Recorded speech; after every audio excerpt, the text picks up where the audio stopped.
him to me. Jumpy, are you alright? Hey, what are you two doing? Come on, are you coming? What do you mean to do to us? Try using your brain first. All of the cards are in hand. Holy shit, this is nuts. Let me show you.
It is time. I've talked about this series for much too long without actually talking about it. Let's get into it. Zero Escape is one of my favorite series of all time. This started as a set of visual novels that released originally on the Nintendo DS with 9 hours, 9 persons, 9 doors in December 2009 in Japan and November 2010 over here in the West. This series spans across 3 games, and I want to talk about the first one here. I've mentioned how Xeno has fundamentally changed my brain chemistry. But this game, I would not be a writer if I had not come into contact with this game. I was in high school when I encountered this game, and my second novel, Telos, began originally as a fanfiction of this game. This game, I have so much that I want to talk about. 9 hours, 9 persons, 9 doors, or 999 as I'm going to colloquialize it for the remainder of this video, is a visual novel / adventure game developed by Chunsoft before they merged with Spike. You know, the developers of Pokemon Mystery Dungeon and Danganronpa. Helmed by Kotaro Uchikoshi after joining up with Chunsoft to develop a visual novel that would reach a wider audience. Now, I've talked about how much I admire this man's work in my series on the Somnium Files, but I will waste no breath by repeating that his body of work is some of my absolute favorite in this field, bar none. Before this release, he has worked on the Infinity series of visual novels with developer Kid before their bankruptcy, and I still want to talk about these guys sometime soon, so I'm not going to go into super detail here. But this is, I think, where he really hit his stride. It was because this game created a cult fandom that really took off here in the West that allowed not one, but 2 sequels, especially when that second sequel is all but considered dead due to the lack of interest. Nowadays, he's living big after having some pretty big success with his follow-up series, The Somnium Files, which again, I've talked about my love for at length, and now he's working with Kazutama Kodaka of Danganronpa Acclaim for a new title headed to the Nintendo Switch in April of 2025, titled The 100-Line Last Defense Academy. But for now, we'll steer our focus back to 999. Now, for this video, I want to cite the Zero Escape Wiki for housing the massive compendium of information with which I'm using to help make this video. Absolutely awesome work here, done by the talented people who've archived all of this information. If I'm talking about something not of my own personal experience or from my own gameplay, you can assume it's come from here or some form or fashion. That being said, I would advise great caution browsing this wiki unless you are caught up on the story of the series, as there are many spoilers here that can and will catch you off guard that you wouldn't necessarily expect. Now, onto the game itself. Developed by Chunsoft before they merged with Spike, this game originally released on the Nintendo DS. It was given a port to iOS, where gameplay escape from elements were removed, and it added an extra ending, but this ending doesn't really matter whatsoever, and this port is now defunct, so this will be the last mention of it in this video. 999 was remade alongside its sequel for PS4, Steam, and Xbox One in 2017 in a package titled The Nonary Games. This added voice acting and redid the art alongside other spoiler changes we'll talk about much later. The footage I'll be using for this video come from this version of the game, but I will be talking about the DS version for some things later on. So I've been talking about this game for a short bit now, and now that you've seen, it's just stuff outside of the story. Now let's get a quick synopsis going so we can establish a bit of a foothold. The story follows protagonist Junpei, who was abducted and placed aboard an empty, sinking cruise liner along with 8 other people. The cruise liner resembles the RMS Titanic, a ship which killed over 1,500 people in the early 20th century. The 9 people are forced to participate in the Nonary game, a death game which involves numbered bracelets, small bombs in each player's stomach that will detonate and kill them if they disobey, and exploring the ship and solving escape-the-room puzzles in order to survive and escape before they drown in 9 hours. Throughout this, we have multiple endings that are determined by your choices throughout the story, as you investigate further to find out why you and all the others were kidnapped. There are 6 endings one can reach, but there is a recommended order in which to experience these endings and a true ending at the end. That is to say, you're fully able to experience this game in any order you like, and you will enjoy the story if it's your vibe. But the order in which I'm going to talk about it is what I would consider to be the best route. Because of this, we're actually going to be disregarding one ending entirely, but I'll talk more about that when we get to it. Colloquially, the fans have given code names to these endings to help make talking about it easier without giving spoilers on them, but I think that even the code names are a little bit too much if you're bringing them up in context as someone who hasn't experienced anything about it, so I'll just be referring to them as endings 1 through 5, and after the ending is achieved, I will reveal its code name. So with that all set, the last things I want to talk about before we go into the story itself are some of the people who worked on it. I've made mention of director and writer Kotaro Uchikoshi, but a writer alone does not make a game. Kino Nishimura is here on character design, and honestly, amidst the various art styles the series has had throughout its lifetime, it's right here that I think it's the strongest stylistically, and this is including the character designs. We'll be talking about these guys in depth a little bit more, but I just wanted to showcase them because I really love their looks. Oh boy, next up is a heavy hitter, Shinji Hosoe.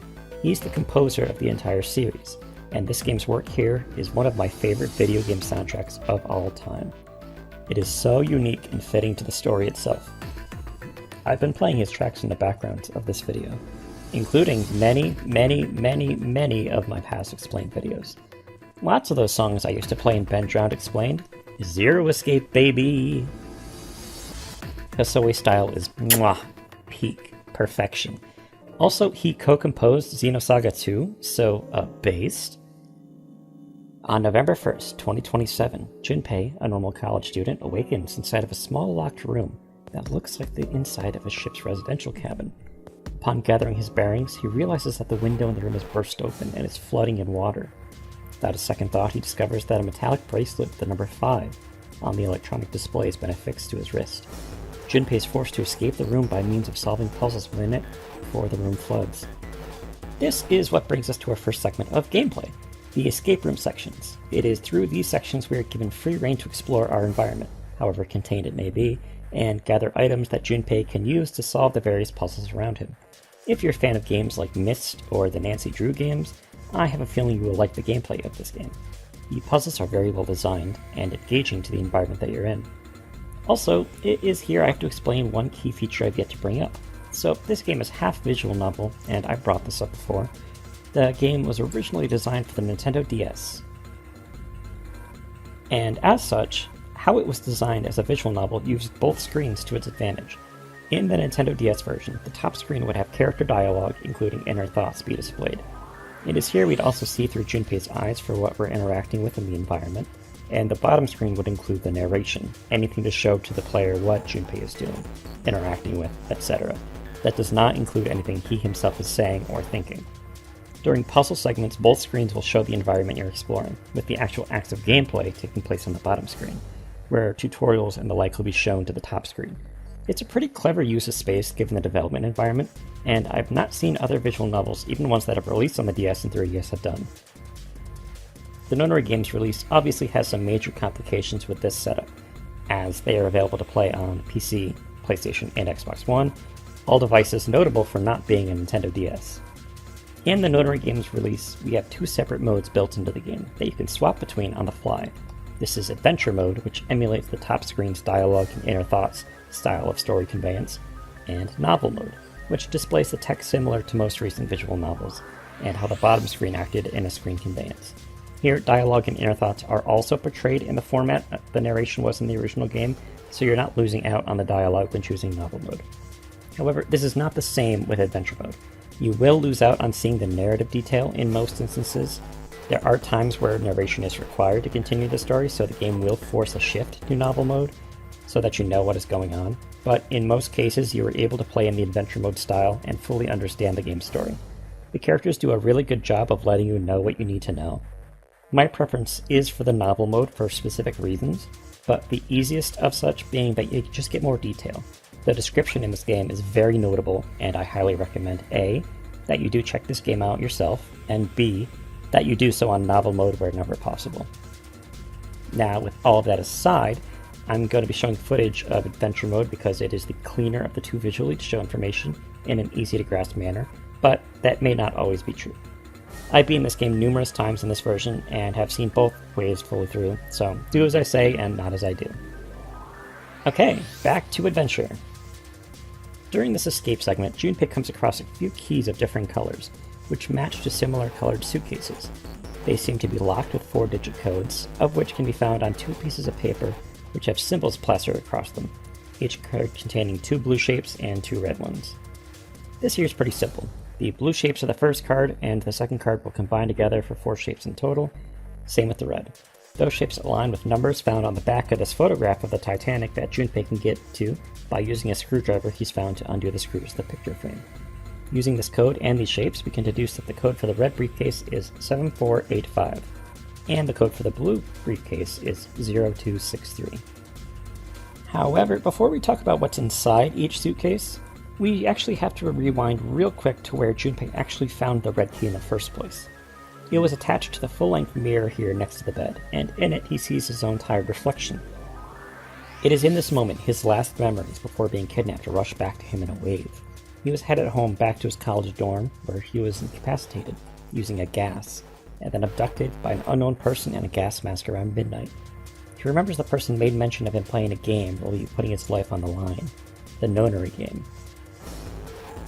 Remembering this in tow, Junpei is more motivated than ever to get out of his current predicament, and inside those briefcases he finds 2 sets of numbered cards, numbered 1 through 3 and 6 through 8, as well as a file that explains the concept of digital roots.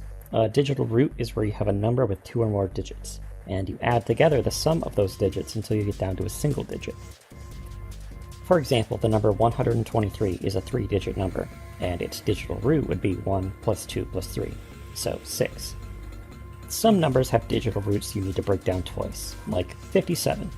5 plus 7 is 12, which is another 2-digit number, so you continue then to do 1 plus 2 equals 3. So the digital root of 57 is 3. This is going to be an important idea that is going to crop up a lot moving forward, so keep it in mind. Speaking of, it's actually how we're going to get out of this room. See, there's a door with a big old red number 5 painted on it, with a keycard scanner right beside it. We got some keycards in the briefcases, so I think we just scan the cards and we're home free, right? No. So actually, we have to take the cards that we got and only scan the cards which make a digital root of 5. So here we can take the cards 1, 6, and 7, as that'll lead us to a sum of 14, where 1 plus 4 equals 5. Cha-ching! We're free, baby!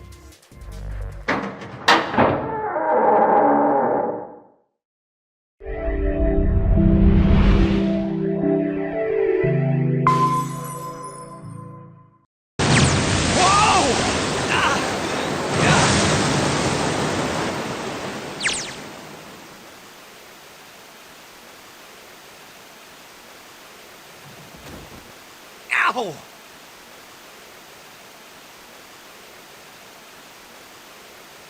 Ah, my head. Wait, is it over? Whew. That felt too much like being flushed down a toilet. Damn.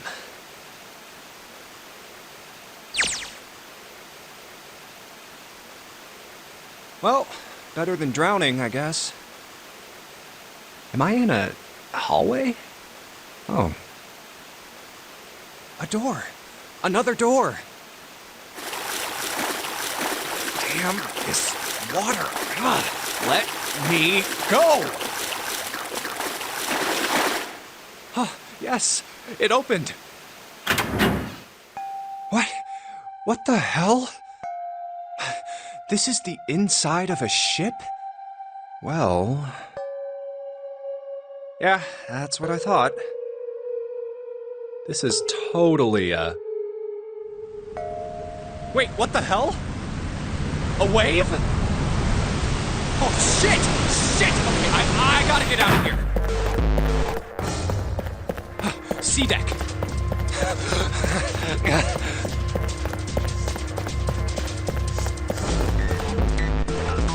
B deck.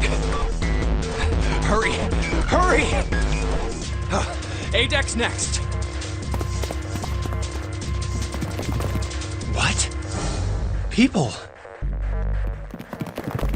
A lot of people.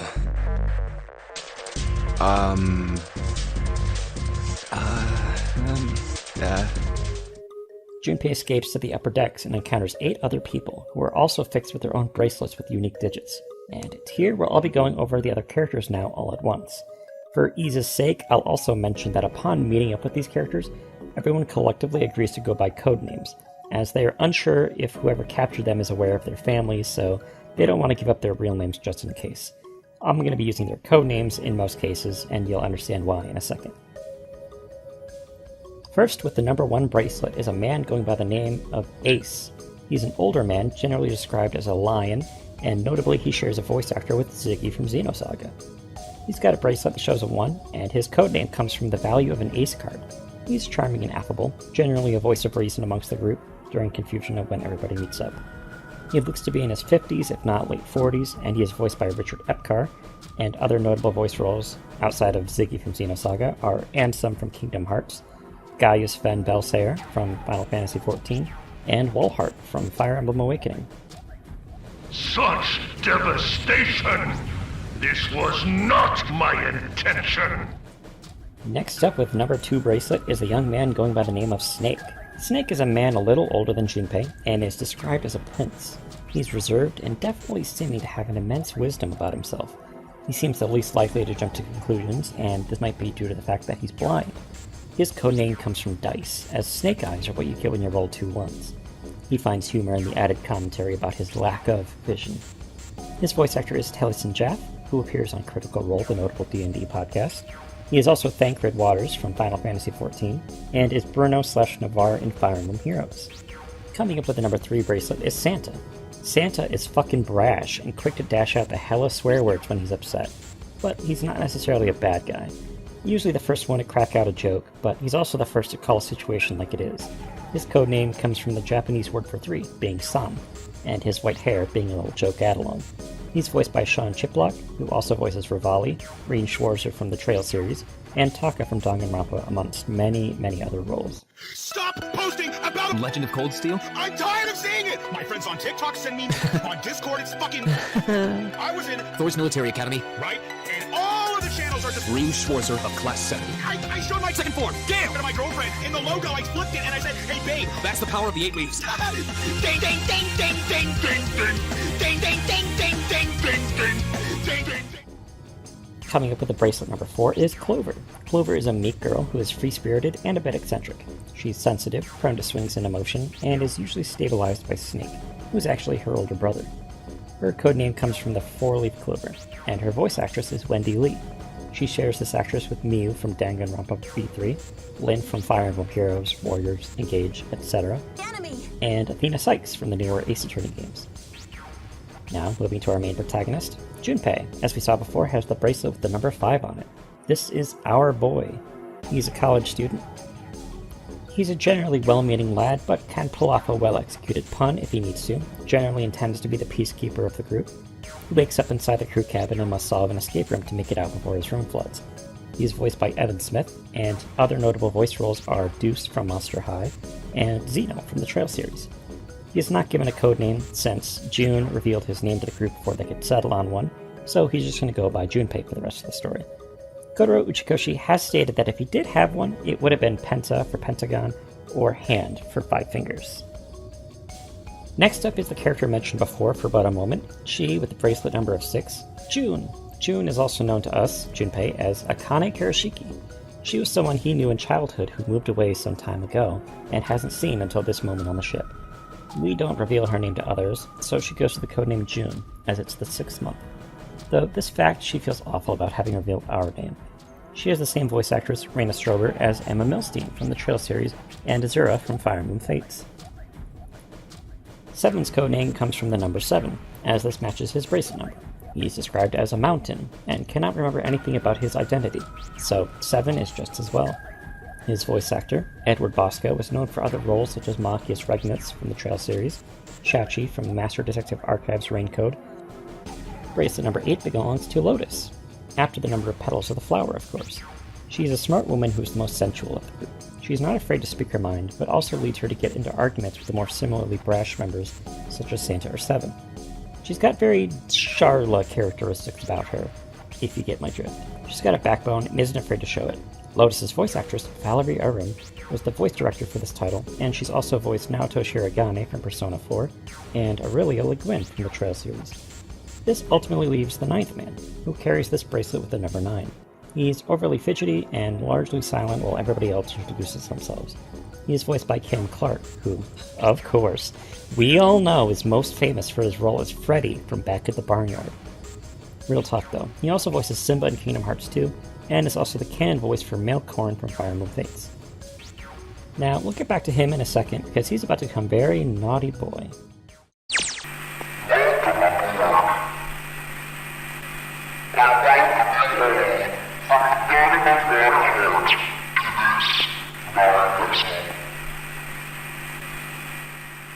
What? What's that voice?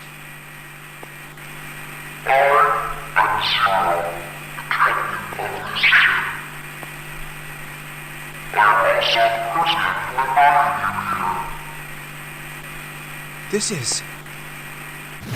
that guy in the gas mask! Hey, asshole! What the hell is this? Come on out here. I want to get a look at you. What do you mean to do to us?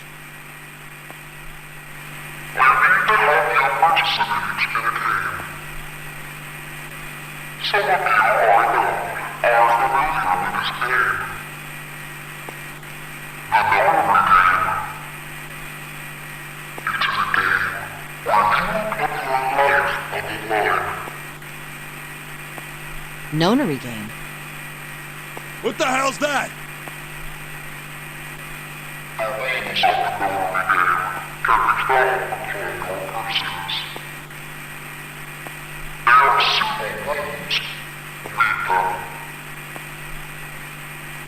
What is he talking about? Hey, there's something in my pocket. Check this out. Hey, I got one too. Then it would seem Zero has seen fit to grace us each with a letter.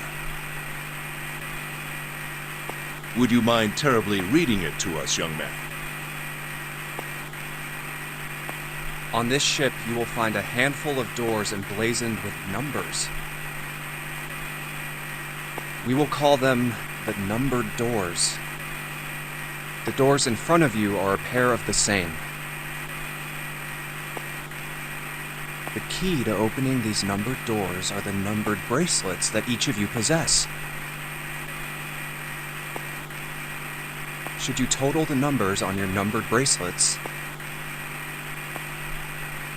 and find that the digital root of that number is equal to the number of that door, the door will open. Only those who have opened the door may pass through. There are, however, limits. Only 3 to 5 people can pass through one numbered door. All those who enter must leave, and all who enter must contribute. So this thing on my arm is a bracelet. The purpose of the game is simple. Leave this ship alive. It is hidden, but an exit can be found. Seek a way out. Seek a door that carries a 9. There's one last thing I must tell you. As you have no doubt surmised, this ship has begun to sink.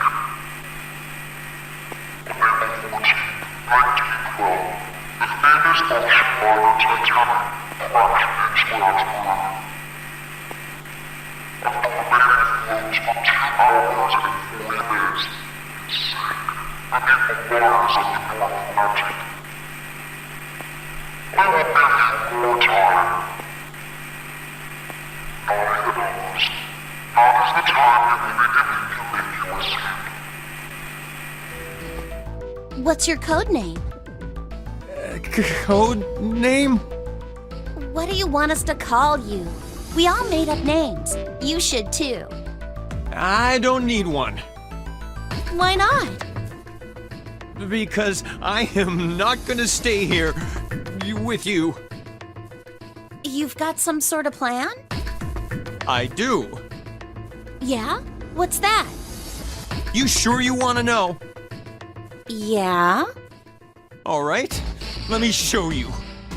I'm gonna do this! Hey! What the hell do you think you're doing? Stay back. Ah! If you get any closer, I'll cut her open. Here, verify. The left. Look on your left. Do you see the device on the wall? Place your hand on the scanner panel, the round part. What if I don't? Are you an idiot? What do you think? I could slit your throat right now. I'll kill you if I have to. All I need is your bracelet. Just do it. Do it now. Okay, I'll do it. Like this? Good. Good. You're done. Next.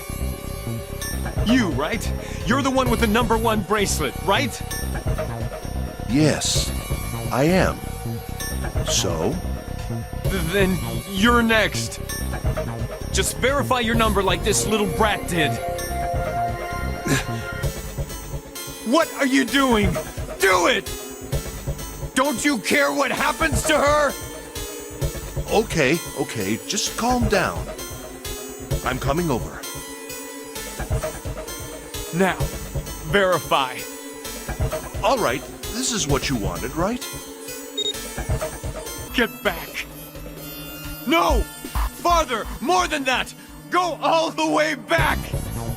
Okay.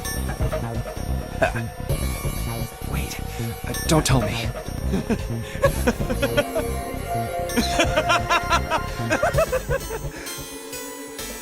Thank God you were all so cooperative. Now I can get out of this nightmare.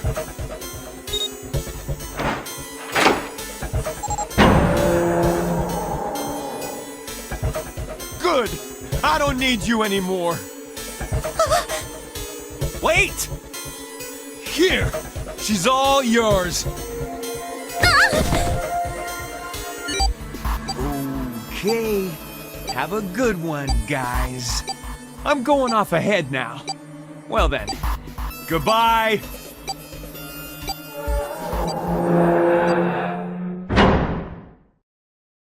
Clover, are you all right? Yeah, I'm fine. Damn it! That bastard!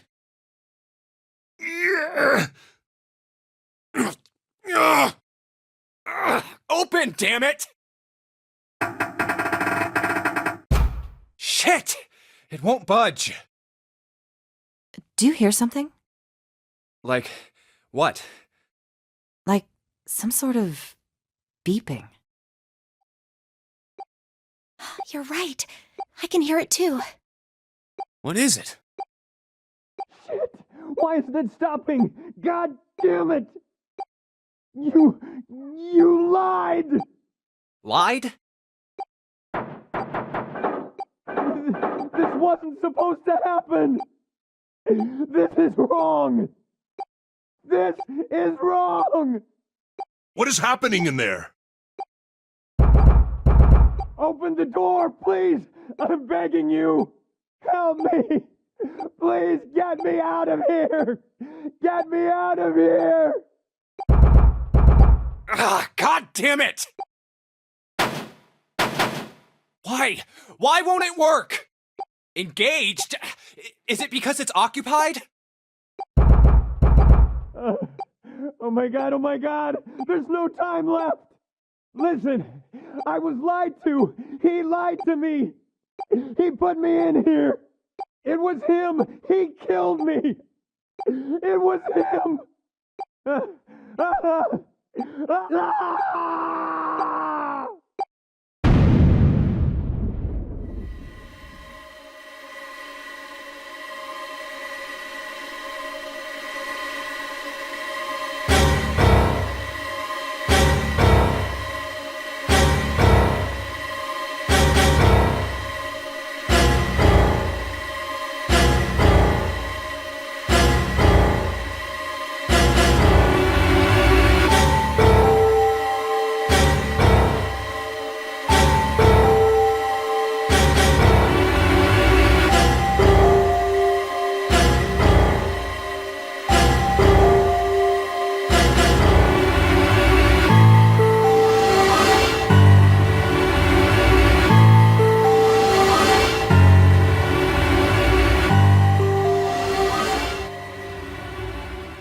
Currently where we can speak with both of them together given these numbers, so I'm going to go for the one thread we can pull on.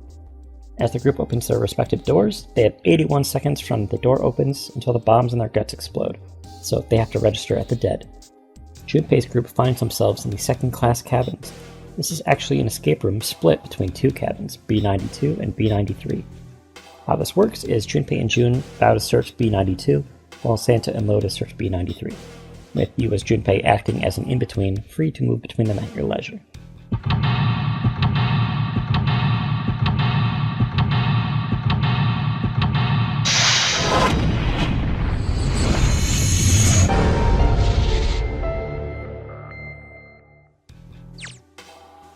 So, story in these escape rooms are interesting, because it's usually given out in reaction to how you interact with the puzzles and its deeper elements.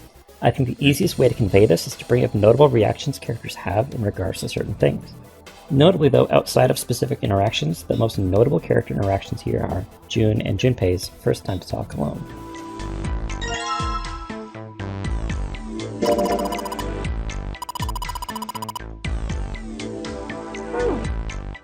Oh yeah, how's your fever? You feeling better now? Yes, I'm fine. Let me see your forehead. Ah! Guess it really has gone down. Are you worried about me?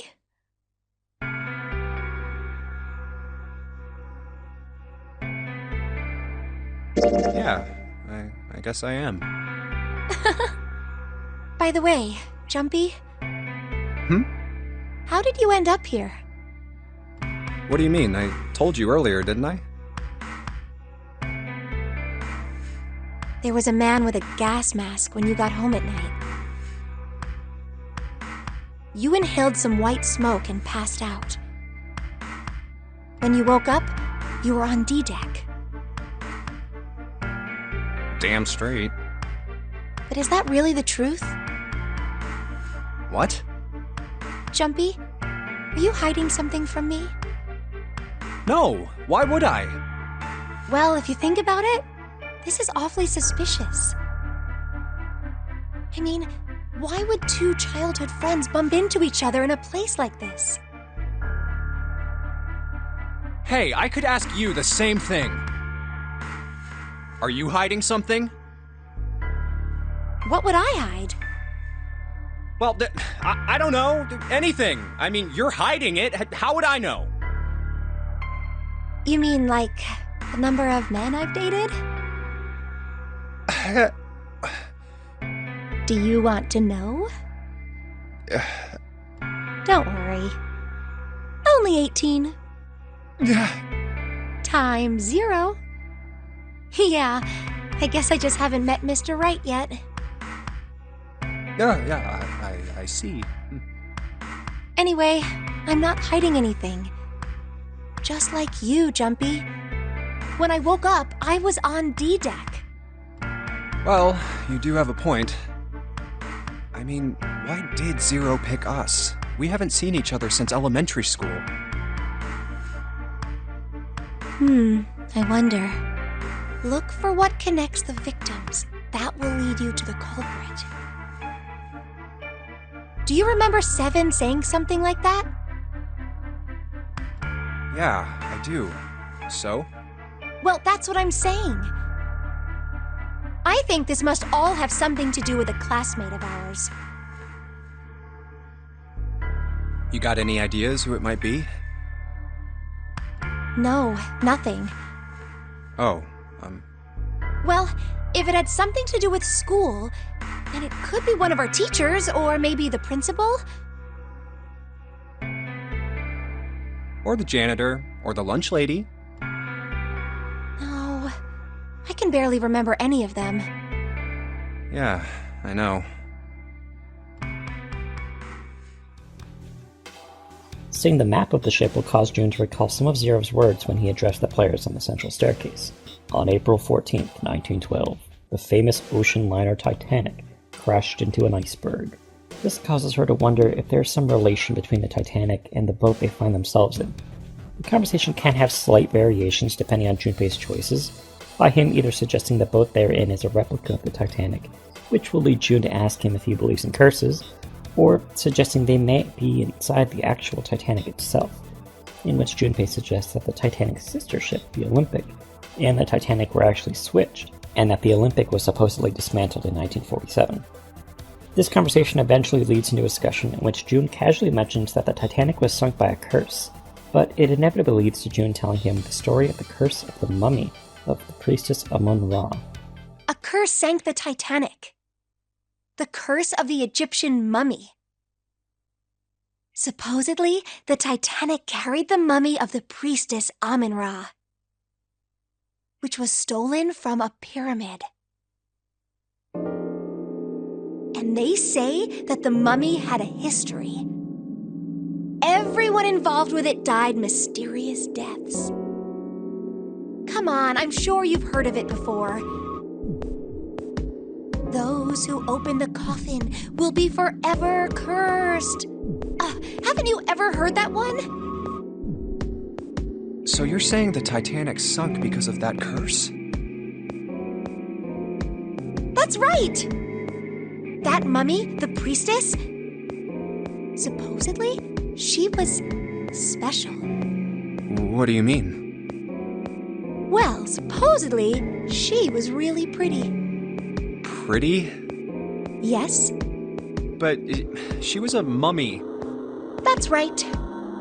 She wasn't all shriveled up or rotten or anything. She almost looked alive.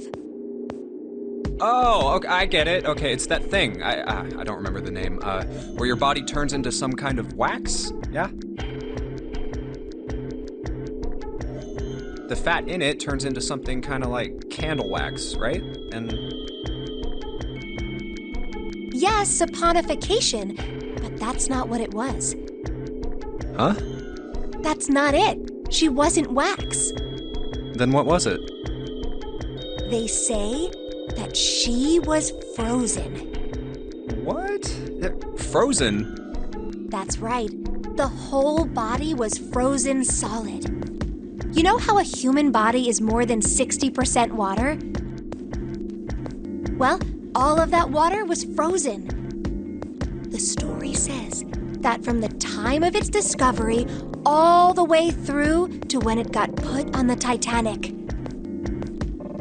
Even though it was carried through the desert, her body never melted. That's crazy.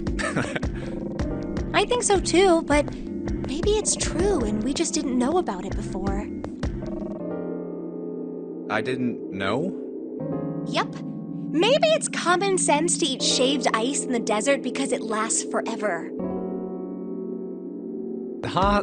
Nah, that seems too silly to be true. But maybe it isn't. It just appears that way because you didn't know it was true. Well, yeah, ice that doesn't melt, even in the desert? Does something like that really exist? No, even if it did, it wouldn't really be ice anymore, would it?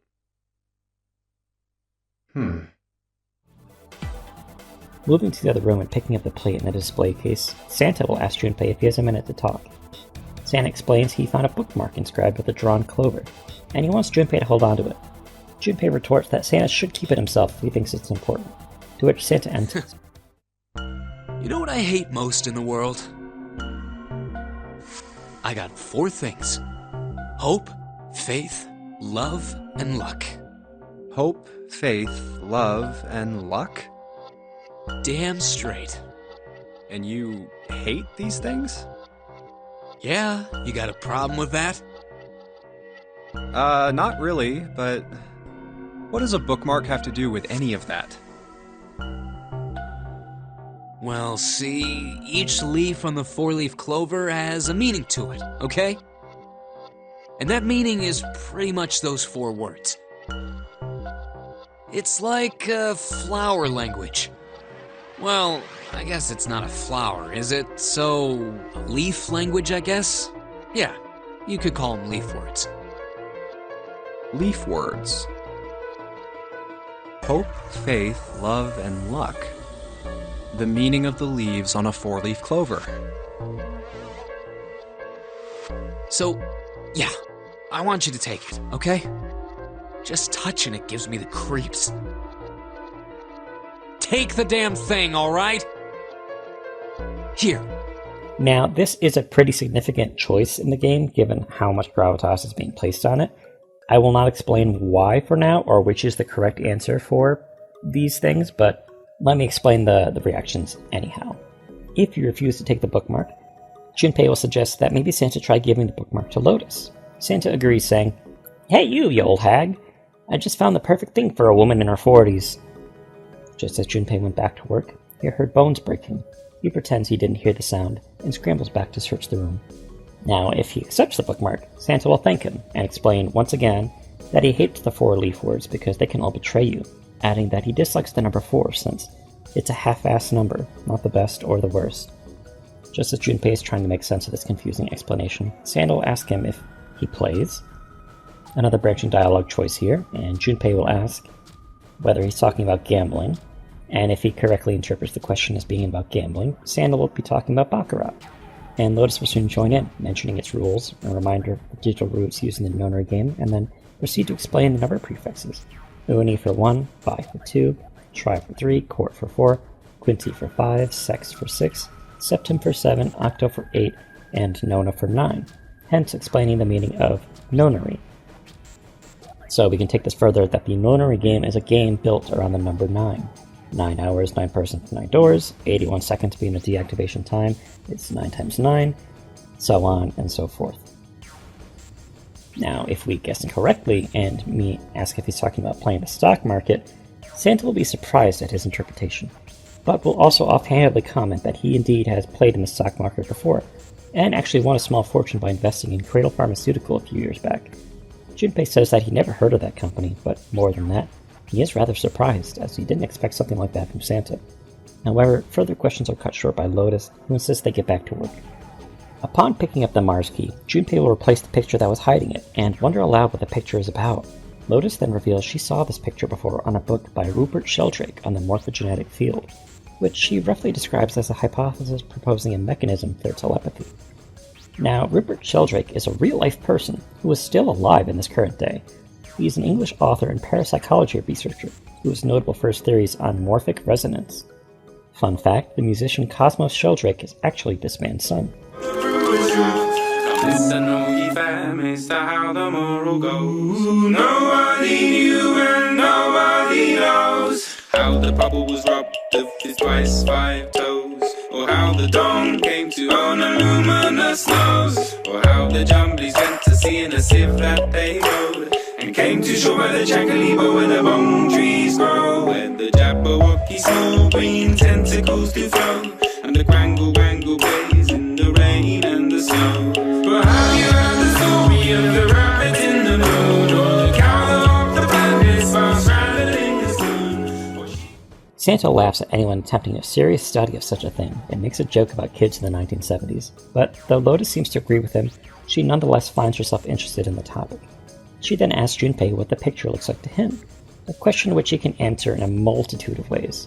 Now, of these, the most hilarious is the fan favorite meme, the Funya Rinpa. A Funya Rinpa. See? I mean, this totally looks like one. Here and here. What the hell is a Funya Rinpa? What do you mean? What the hell is a Funya Rinpa? You mean you don't know? How the hell would I know? How could you not know? That's practically blasphemous.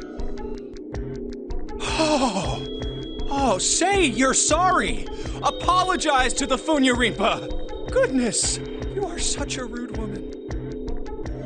Junpei, are you just screwing around? Forget it. I'm just gonna tell you. This is a dog. See? Like this.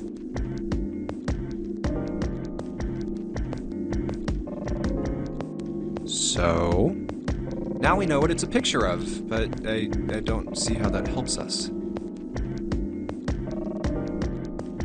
A TV show from Great Britain did an experiment once. They took two similar pictures.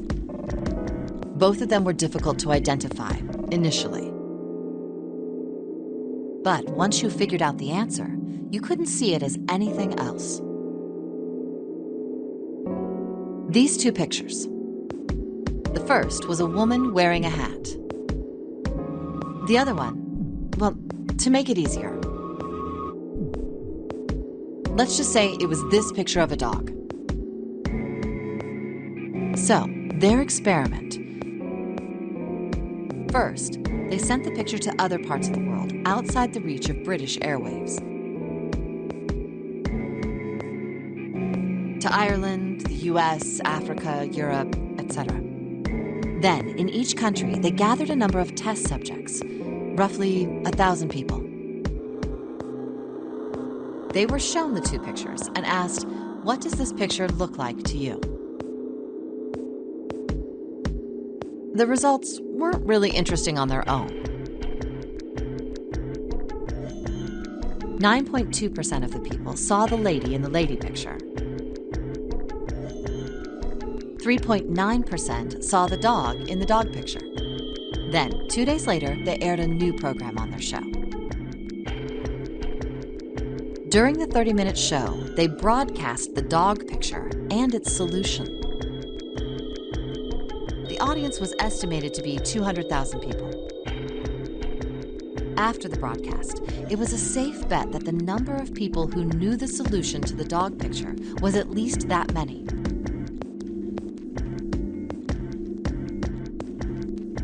After another 2 days passed, they gathered more research subjects from areas outside the reach of British TV and radio.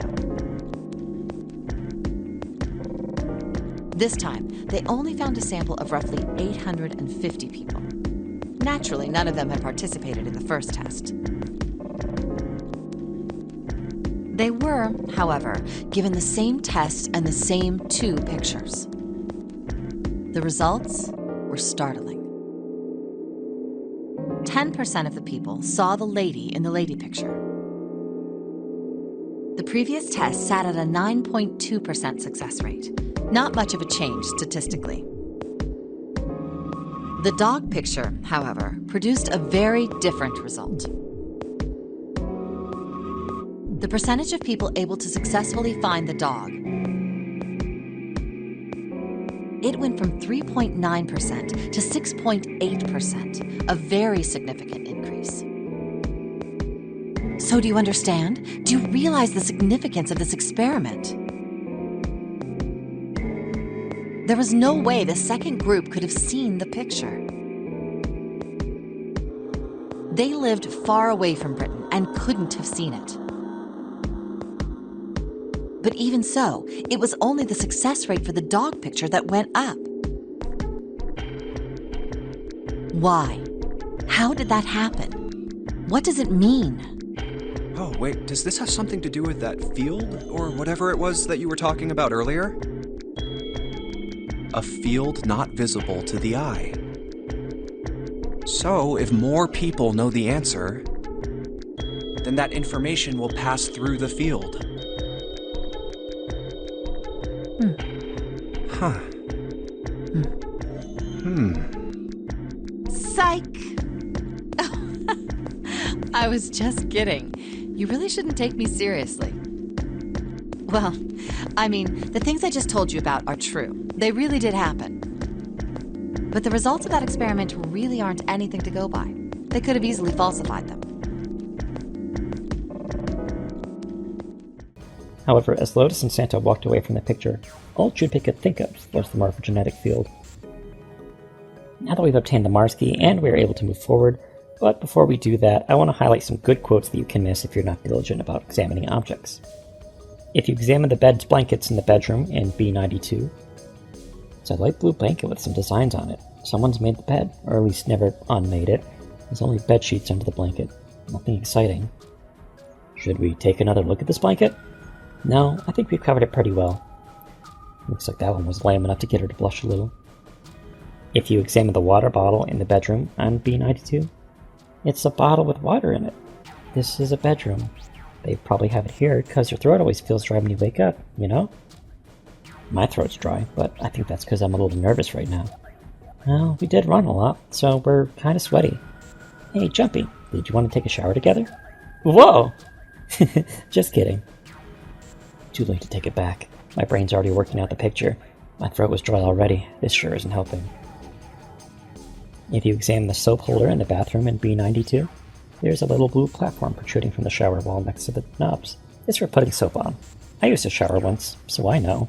If you examine the pillows in the bed in B92, look, there's two pillows right next to each other. Guess it's a double. Huh, what's up? You're turning red. Oh man, is her fever back?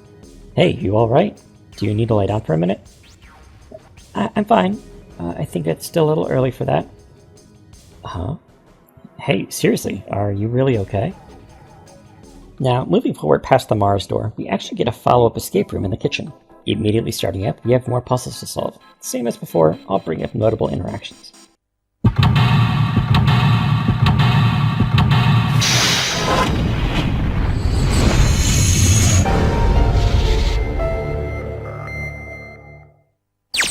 The kitchen is one large room with 3 different subsections: the main kitchen, the pantry, and the freezer. There are industrial ovens, sinks, dishwashers, and cooking utensils spread throughout the room, suggesting it was once used to serve passengers' meals. Finally, there are 2 doors in the far wall of the kitchen which lead to a freezer in the pantry. They look at the exit door, which is apparently locked with a card reader. Junpei tries his luck and pulls on the door, but it is sealed shut. Then takes out a map of B-Deck that he and June had found earlier, and Lotus asks where he found the map, and Junpei tells her he found it in the second-class cabin. Lotus snatches it away from him and traces her finger across it, saying that by escaping the room, they can get to the other side of the metal gate they had seen previously. While Junpei is looking at a rusty knife, It's futile. Futile? You know, a waste, useless, pointless. Oh. Any particular reason you wanted to bring that up? Oh, no reason really. I was just thinking about futility. Huh? Why were you thinking about futility? Well, it has something to do with the Titanic. The Titanic? Yep. Have you ever heard the story that the sinking of the Titanic was predicted?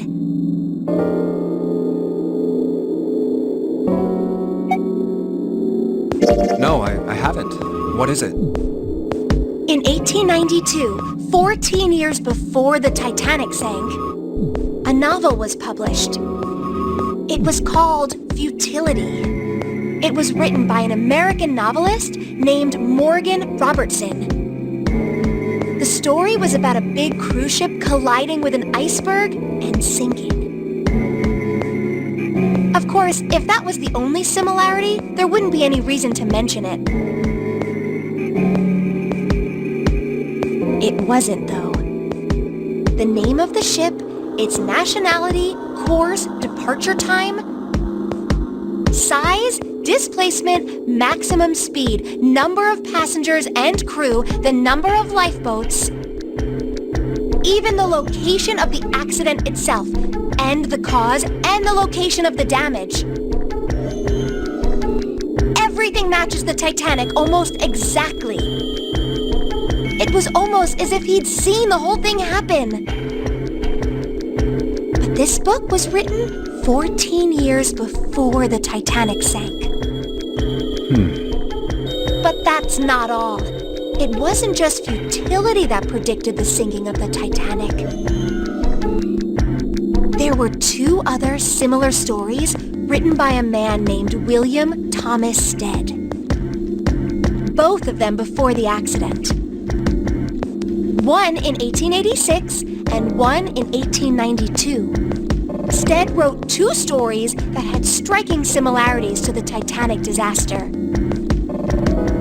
In one, 2 ships collided. Many of the passengers died because there weren't enough lifeboats. In the other, a ship collided with an iceberg and sank. I don't know. I mean, I'll give you that it seems a little weird, but I'm pretty sure it wasn't too uncommon for ships to hit icebergs back in the day, or even other ships. Right, I knew you'd say that. But what if Stead had some sort of special powers? To be more specific, what if he had the ability to do automatic writing? What? Automatic writing? Wait, are you talking about when someone's possessed by a spirit and then they write a bunch of stuff without knowing what they're writing?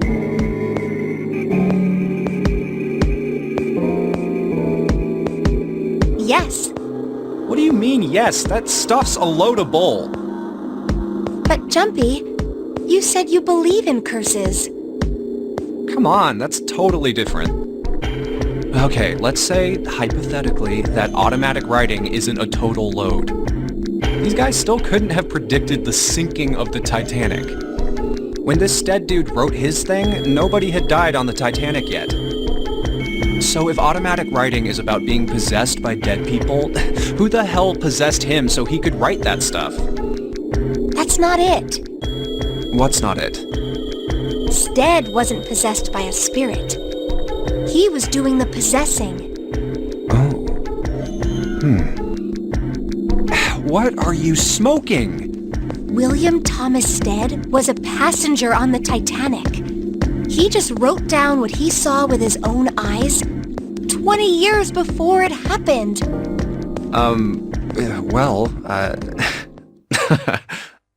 Why don't we talk about this some other time, okay?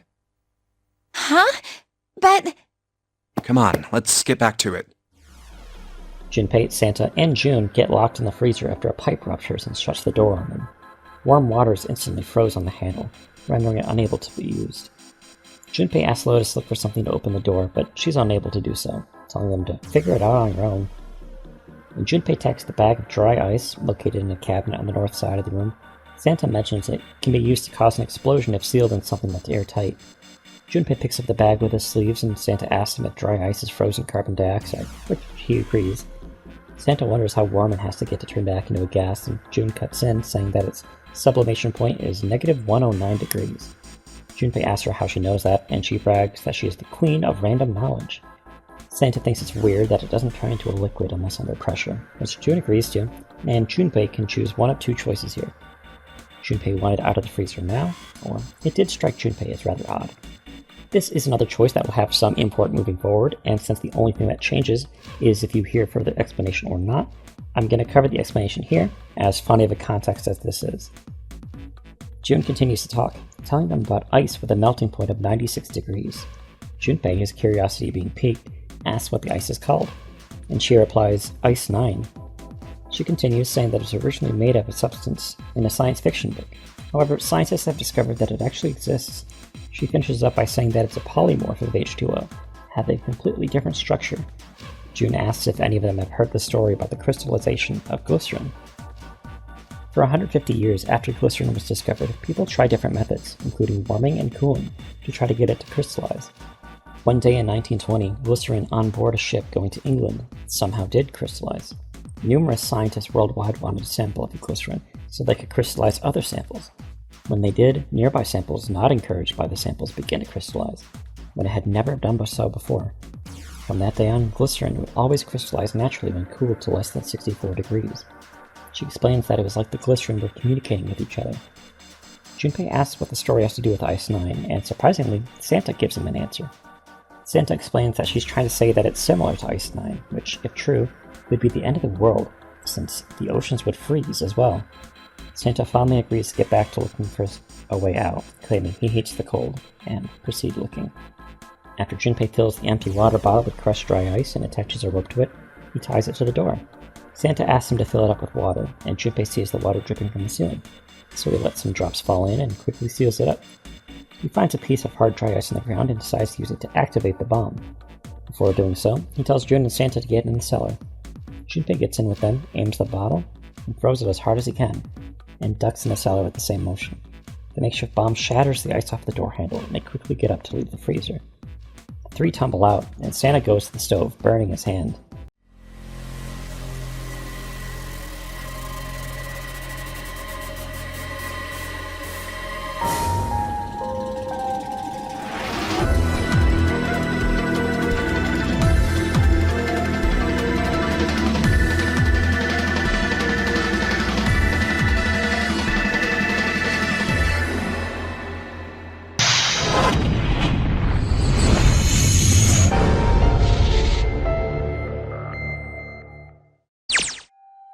Hello and welcome, everybody! Last time on 999 Explained, we met our unfortunate players of the Nonaries games and...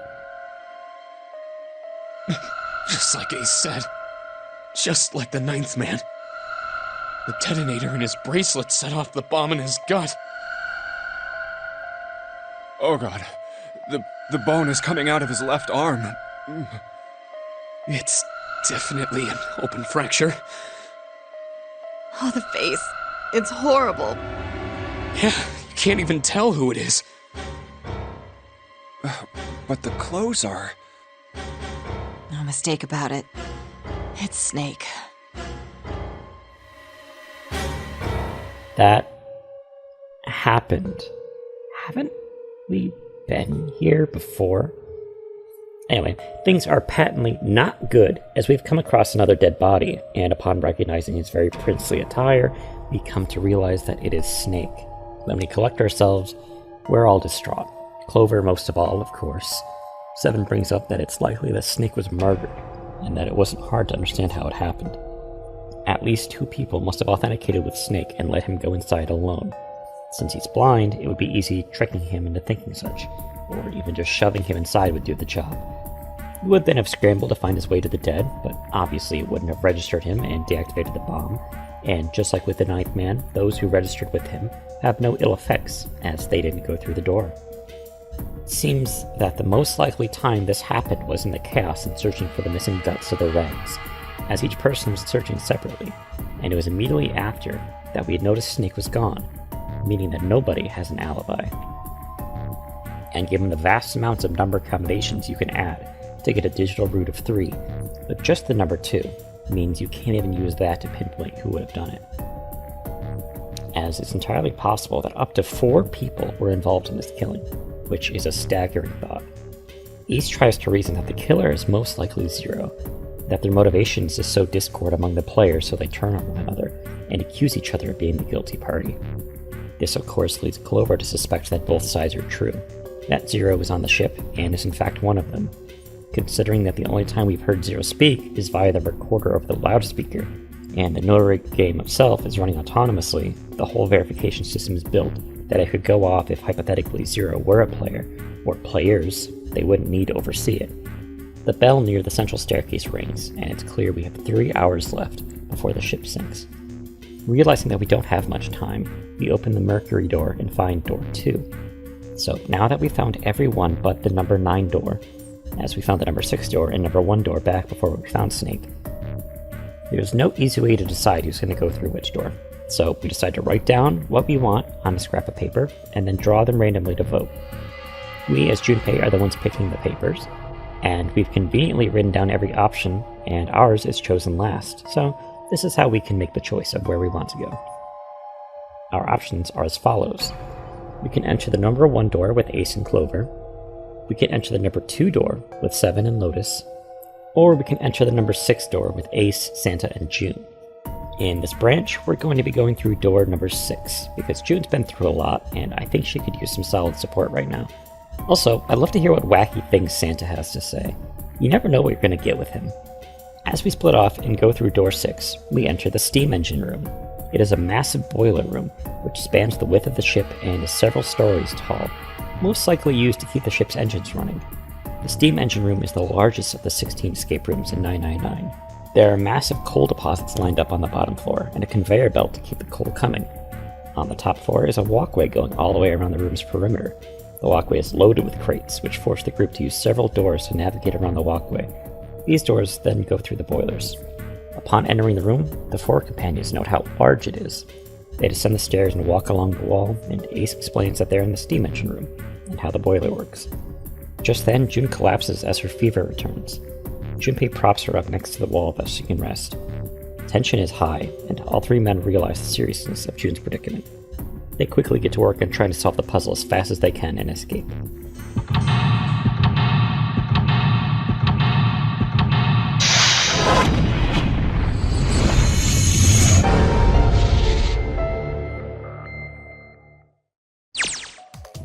And triggered by lowering the control panel from the catwalk to the floor, Ace states that June does not look good.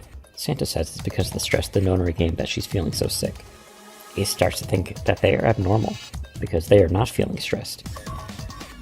So you're saying we're abnormal? Yeah. We're just running around this room, solving all these puzzles like it's just business as usual.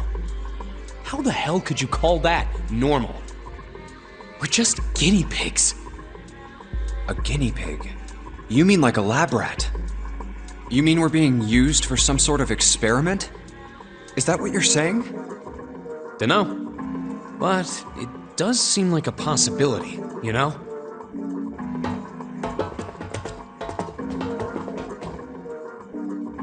You know, speaking of experiments, there was this experiment some scientists did with rats.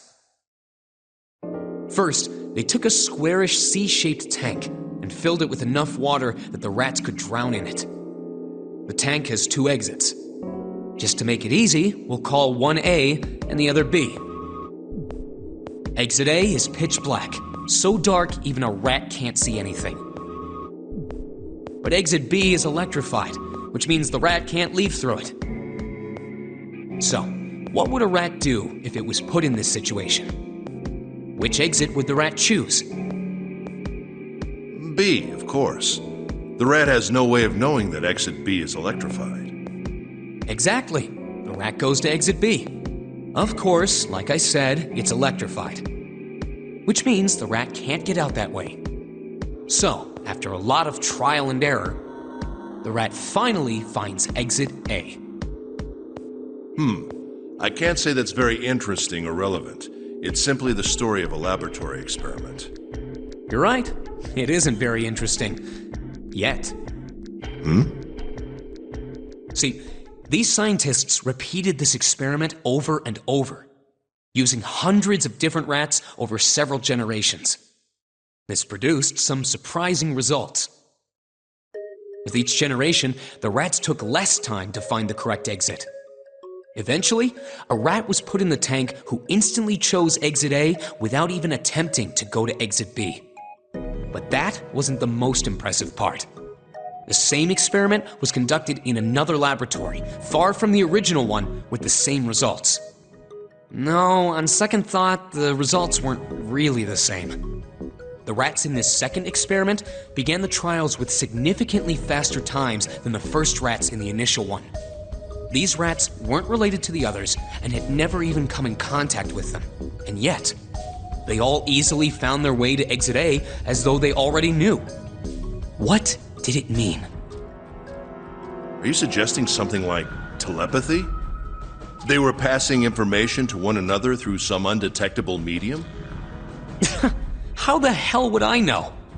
I'm not any kind of scientist. I don't know what made him do that. But I do know that story's true. And if you've got another explanation, I'd sure love to hear it. Come on, let's get going. There's still a lot here we haven't checked out. And we gotta get the hell out of here before June passes out. Hey, wait. There's something I want to ask you. What? Why did they use that tank for the experiment? Huh? Well, I mean, it seems like you could conduct the same experiment without the water.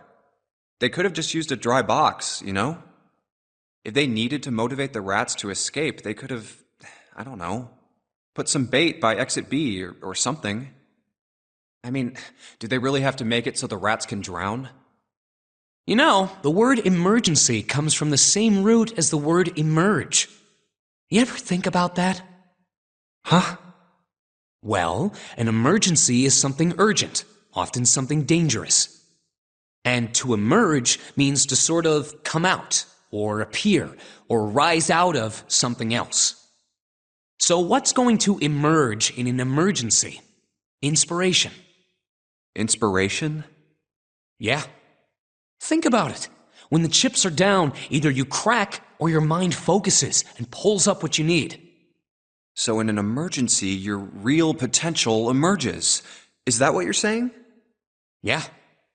That's why the rats had to drown. They had to be in danger. There had to be an emergency for inspiration to emerge. Oh.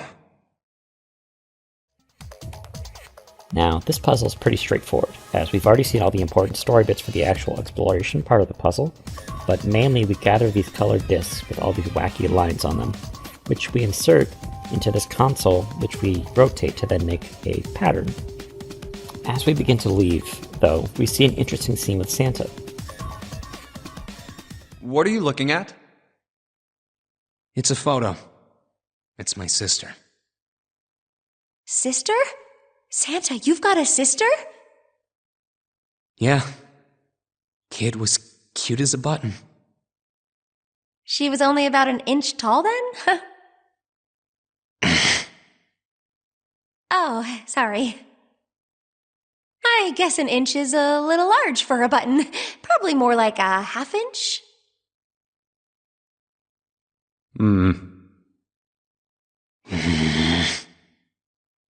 Sorry. Why are you looking at it? I was her Santa Claus. Wait, what? We didn't have parents. They bought it in an accident when we were still kids. So I had to be like her dad. And that meant that I bought her Christmas presents every year. On Christmas Eve, I'd leave the present next to her pillow. And the next morning, she'd come running into my room with this big smile.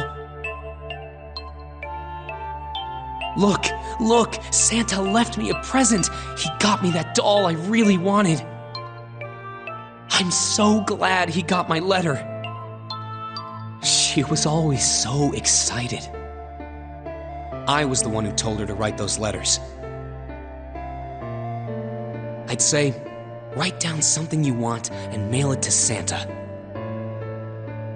The address I gave her was somewhere in Northern Europe that doesn't exist. Anyway, she'd write the letter and stamp it and send it out.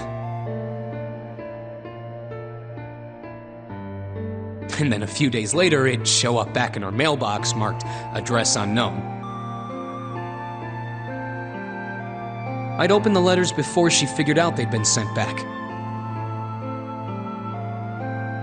Once I had the letter, I'd go around to a couple stores with some money I'd saved up over the year and buy her the stuff she'd asked for.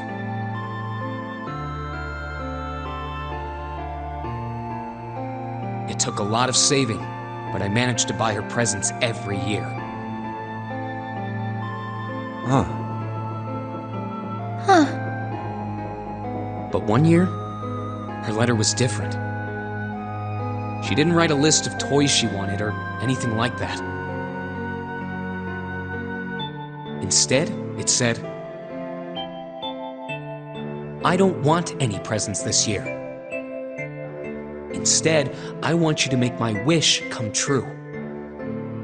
My wish is that we'll be happy like this for a really, really long time. That was it. Nothing else. But I couldn't make that wish come true. Some Santa I am. What happened? She died. She was killed 9 years ago. Oh.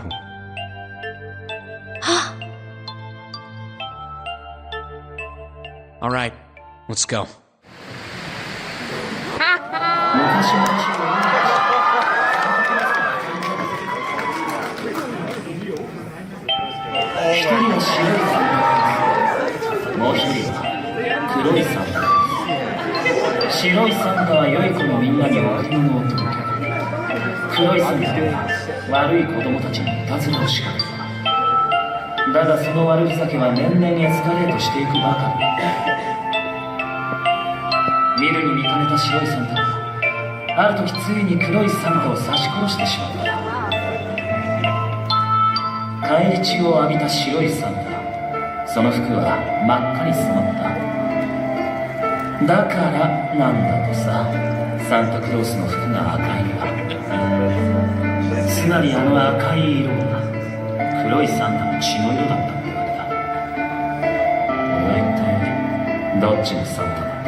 And there we go. Once we're done with this place, we can enter the cargo room, our second part of this exploration phase. It is a vast room with metal plates forming on the walls, similar to the steam engine room. There are multiple crates lying around, some of them containing cards with the players' headshots on them. There are also stacks thrown in some areas and a cardboard box. In the middle of the room is an electric fence, allowing nothing to get through. Behind the fence is a bunch of crates and the Pushmaster 5000. The crate at the rightmost part of the room has a coffin on top of it.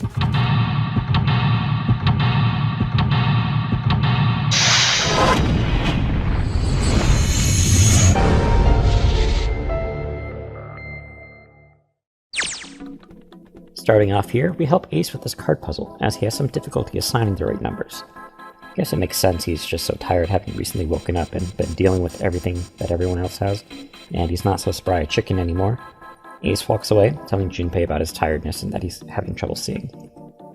After expertly maneuvering the Pushmaster 5000, Junpei has the crates lined up in a way so that everybody can reach the coffin. Santa approaches the coffin and jokes at there being a mummy inside. Junpei pushes him aside and opens the coffin himself. Inside is a rusty key and a golden revolver. The group examines the revolver closely and find that it's loaded with 6 bullets. They decide to leave it inside the coffin, as obtaining it would leave one player gaining an unfair advantage, and it would cause problems between everybody. Junpei pockets the rusty key, and the group follows him to the exit near the metal staircase. as we get ready to head out, we do have some notable lines here I want to highlight.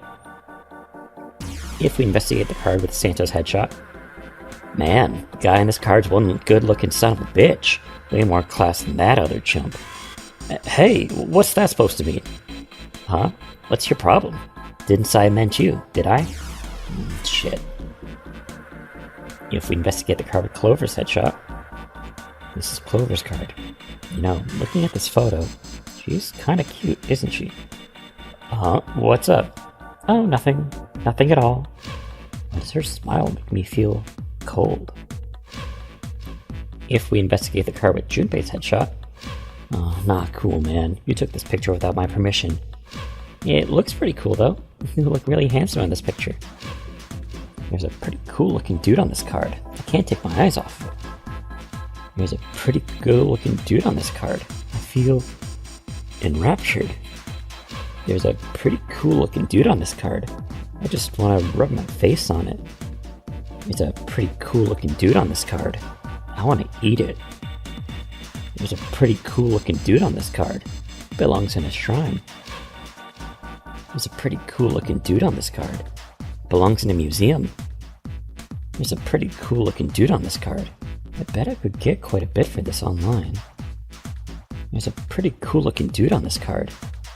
I feel kind of unfulfilled. This is my picture. And once we get out of here, we head back to the central staircase where... Look, it's... Seven and Lotus. We've got a problem. Clover is gone! What? What do you mean, gone? When? Why? You two went into door 1 with Clover, didn't you? Yeah, we went through the door together.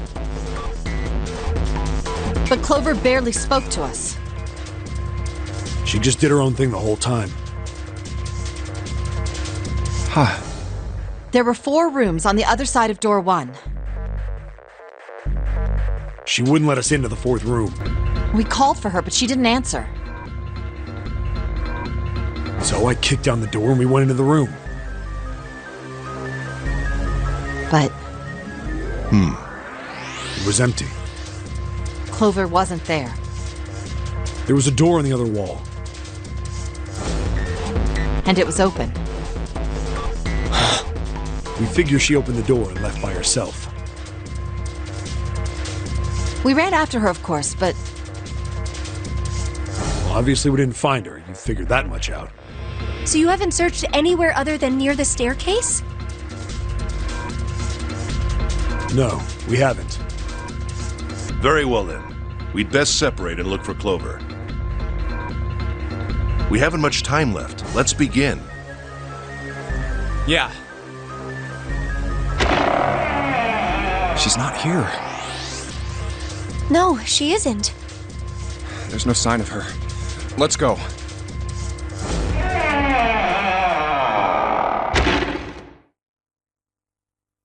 All right, I'm thinking we should probably split up. I'll head back to the stairs and take the elevator down to E deck. June, you can take the stairs up to B deck. All right, that sounds good. But, What? could you stop calling me by that code name when we're alone? Huh?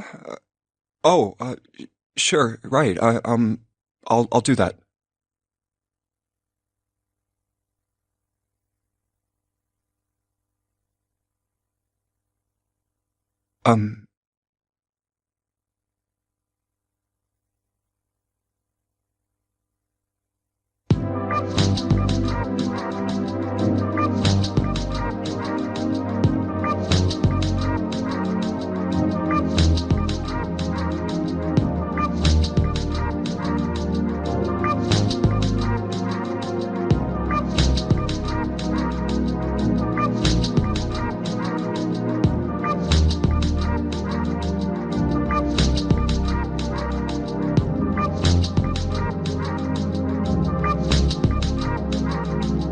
Jumpy.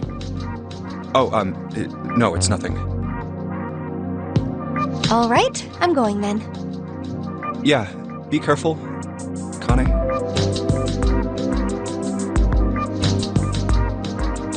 You be careful too, Jumpy. Yeah, got it. Take care.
And so, we've reached our first ending, the knife ending. Sounds great, huh? Well, we're not going to think on that too long, because the next thing we see is the form of a ship, a countdown, and then an explosion. We're brought back to the beginning as we wake in the cabin as Junpei, with a door that's locked until we can seek a way out. Now, in the Nintendo DS original, this is where we would continue from. We would be able to fast forward through dialogue we've seen before, but in order to get back to choices we've not seen, we would need to replay through these escape room sequences. Obviously, having known the answers, they would go faster, but thankfully this was something they changed in the Millenary Games re-release. We get a flowchart, which means we can fast travel to any point we've previously been to, including decision points and escape room sections in order to get different results. So I'm not going to waste your time and get us right up to speed, as I do have an idea of where we should go next. Now, my choice might be a bit strange at first, because you might think we would go back to the beginning and go through door 5 this time, but instead I'm actually going to go back to our second door selection, where last time we went at door 8 with Clover and Lotus. This time, I want to discover Snake's body earlier. I want to go through door 3. The story up to this point is going to remain the same. We'll still have seen the Knife Man explode, we'll still have gone through door number 4 with Lotus, June, and Santa, which means we still will explore the second-class cabins and the kitchen, hear about Futility and Ice 9 and all that fun stuff. But after we meet back up with everybody in the hospital room, after searching for the guts of the Reds, and then searching for Snake, we arrive here. Sorry, Santa, but I still want to go through door 3. What? That's nuts! You've got to be crazy! Why the hell are you so obsessed with that door? I'm just curious about door 3, that's all. That doesn't explain shit! I've got a reason. I'd be happy to explain it to you if you'll just come with me. I'm curious about the red. 7, would you mind authenticating for me? Why? Please, just do it. Happy? Yeah, thanks. The number 7 has been entered into the red. Next is June. Please touch the red just like 7 did. Jumpy, what are you trying to figure out? Yep. I think I might have found another way out. What? Really? Now please, June. Oh, okay. All right, the only people who haven't authenticated now are Santa, Clover, and Lotus. So, what's your point? You don't get it. Think about it. Huh? What's the sum of your number and Clover's? 12. And what's the digital root of that? 3. Which is Santa's number. By the way, Lotus, what's the number that's currently in the red? 7 plus 6 plus 5 equals 18. It would be 9, right? Yes, and what will the digital root be if you add 3 to that? 3. The door's number. There you go! Hey, wait a minute. What the hell are you up to? I'm not up to anything. I'm just waiting. Waiting for what? I'm waiting for the balance to shift. Santa, or Lotus and Clover. Once one of you moves, the others won't have a choice. So I'm waiting. You son of a bitch! You tricked us! And all that stuff you were going on about is all bullshit! Bullshit? No, I don't think so. Didn't I tell you I'd figured out another way to get out of here? This is it. Why the hell would you do something like this? Jumpy. You did this just so you could go through the same door as June. That's it? So, who's it going to be? Santa, or Lotus and Clover? Shit! Let's go, Clover. Huh? Fuck! Oh, no, wait! Ah! This is insane! This isn't right! Yeah, well, you may be right, but...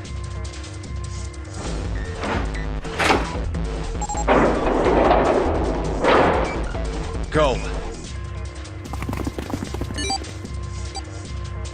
No!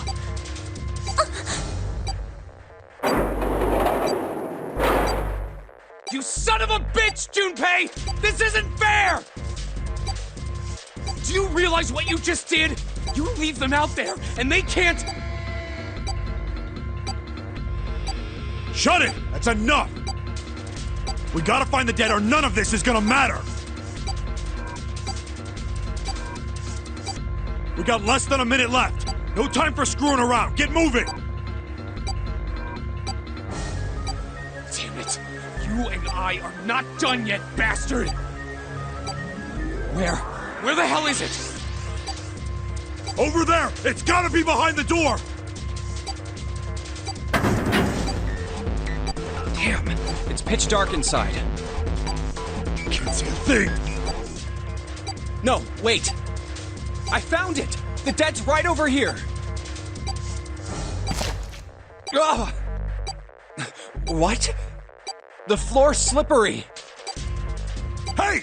What the hell are you doing? There's something... Get over there! What the... What the hell is this smell? This is vile. I'm gonna puke. Oh, you're right. This is... Let's get the lights on first. There's a switch over here.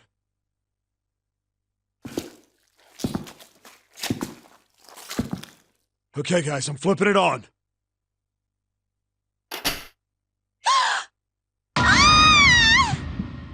What? Hey. Oh, this is... Looks like an explosion. Just like the Ninth Man. The detonator in his bracelet set off the bomb in his gut. Oh god. The bone is coming out of his left arm. It's definitely an open fracture. The face is the worst. Yeah, you can't even tell who it is. But the clothes are... Is that... Snake? Oh my god. Why did this happen? No! No! No! No! Stop! Calm down.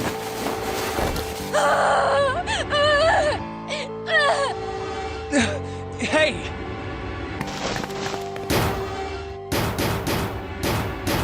Please! Get me out of here! You have to let me out of here! Why are you doing these horrible things to us? What did we do to deserve this? June. Get me out of here! Please! Please! Just let me out! June. Calm down. No! Get off of me! Let me go! Let me go! Please, calm down.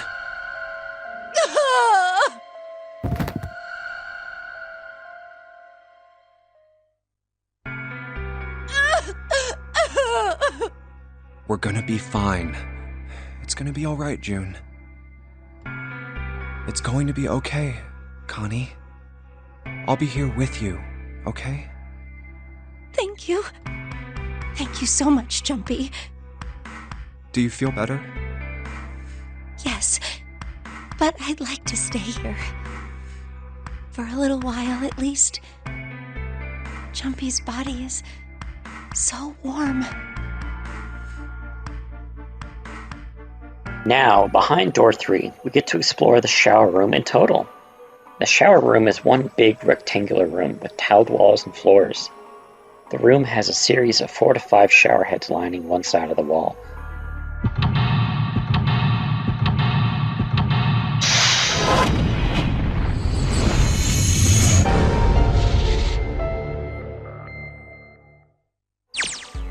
Junpei managed to examine it for long enough to know most of the state of the body, including how the explosion threw the left arm hard enough that it broke the bone and smashed the bracelet into pieces.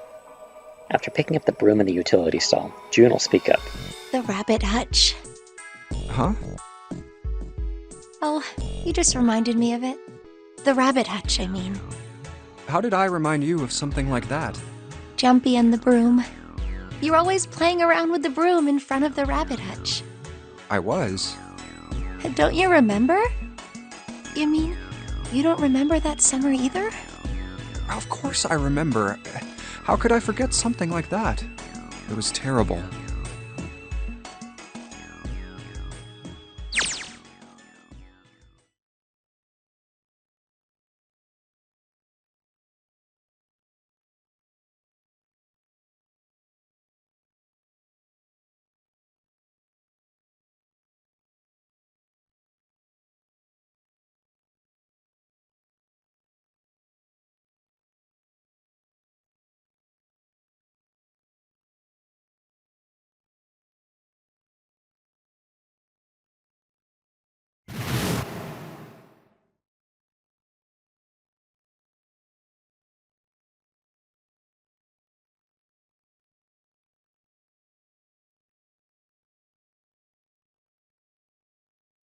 I just kept crying and crying until you came over.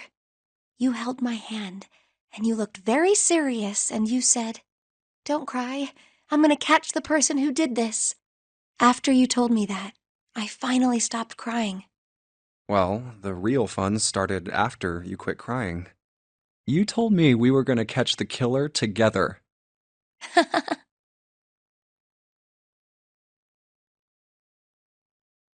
Then we decided that we'd ambush them. Yeah, I remember.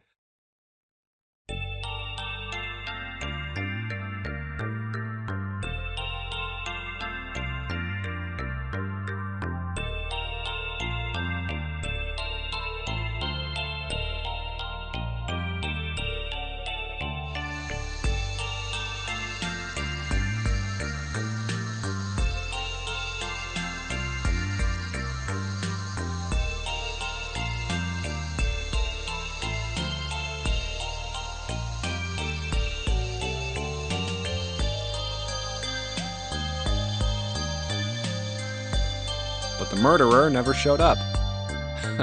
We waited for them all summer vacation, and they never showed up. Yeah, but the animals didn't get attacked either. I think all that work amounted to something, you know?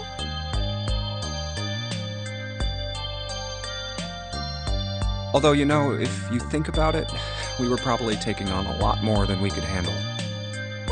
What do you mean? Oh, come on, we were just kids. If whoever killed the rabbits had actually showed up, they probably would have had a knife or something. I mean, you must have been pretty worried, right? I wasn't worried. Because you were there with me. Well, you know, no one else wanted to take care of the animals.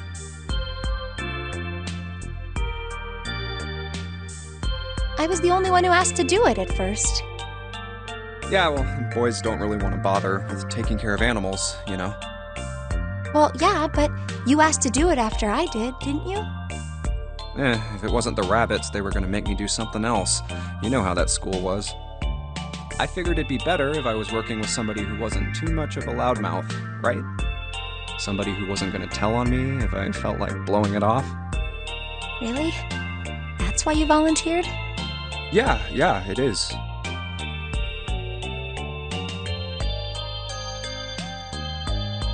Really? Of course.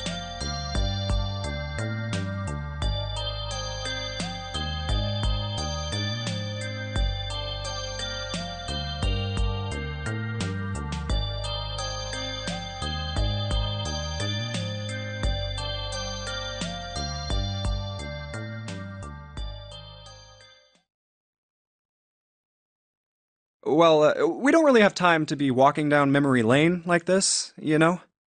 We've got to figure out a way out of this room. Otherwise... Yes. I'm gonna look over there. I should get back to it myself. Ah! That's right. The pool of blood.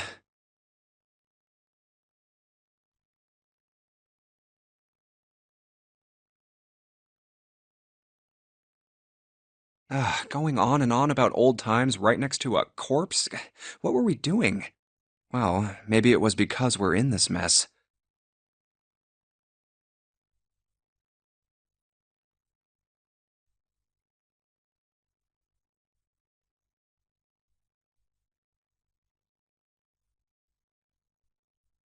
I have to survive, no matter the cost. I need to make sure she gets out too.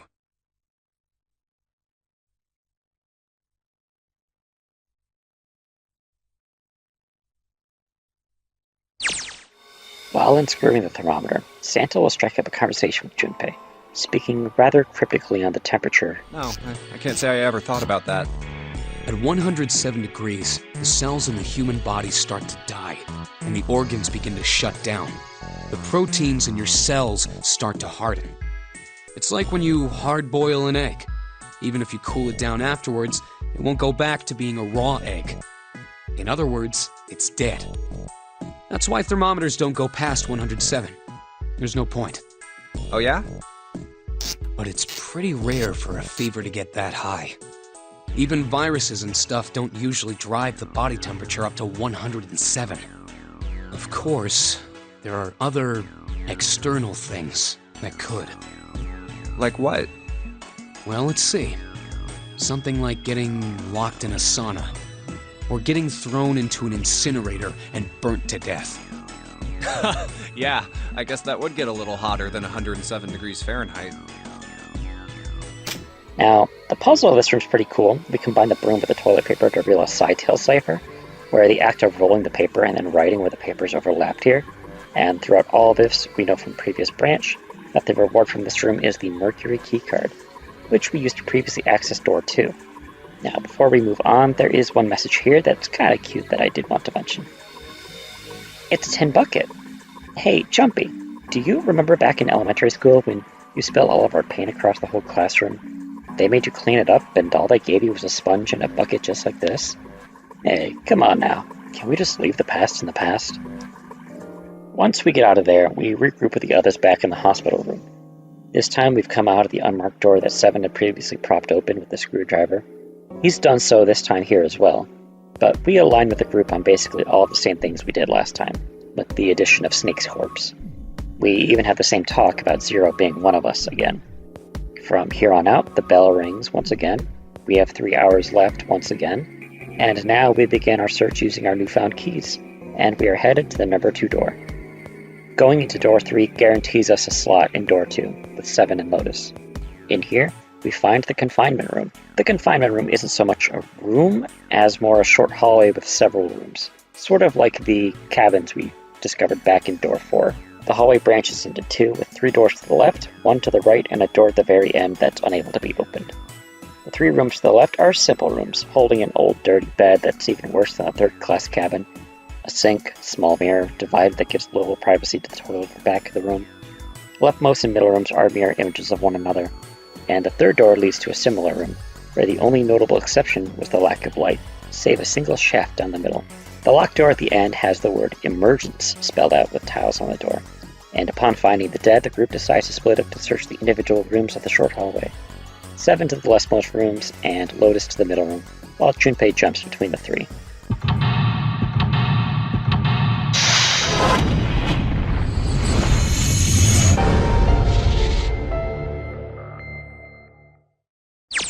He picks up the towel from the sink and leans around to see Seven kneeling on the floor, his face pale.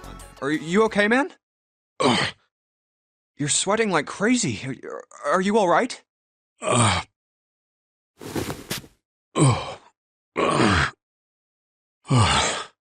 Yeah, I'm fine. Just got a little dizzy, that's all. That's definitely more than just a little dizzy. Are you sure? You don't look so good. What am I doing here? Huh? What are you talking about? We opened the number 2 door and walked in here. Don't tell me you forgot. No, that's not what I mean. It ain't much, but I think some of my memories came back. I think I've been here before. Huh? I said I've been in this room before. You were here? When? Why? Aoi, Light, Nona. What the hell was that? It's right there. I feel like I'm this close to remembering everything, but I just can't. That's right, an experiment. There was some kind of experiment going on this ship. An experiment? What sort of experiment? They were trying to control people. Or something like that. What the hell are you talking about? Aoi, Light, and Nona. Those were their names. Well, some of them. The kids that were in the experiment, I mean. I think there were 4 or 5 more, but I don't remember all their names. Yeah, that's right. That's why I'm here. Experiment. Cradle Pharmaceuticals. Those kidnapped kids. Was I working that case? Huh? Wait, under this bed. The hole's gone? No, maybe it was a different room. There's gotta be a ton of rooms on this boat that look just like this one. Hey, what exactly do you remember?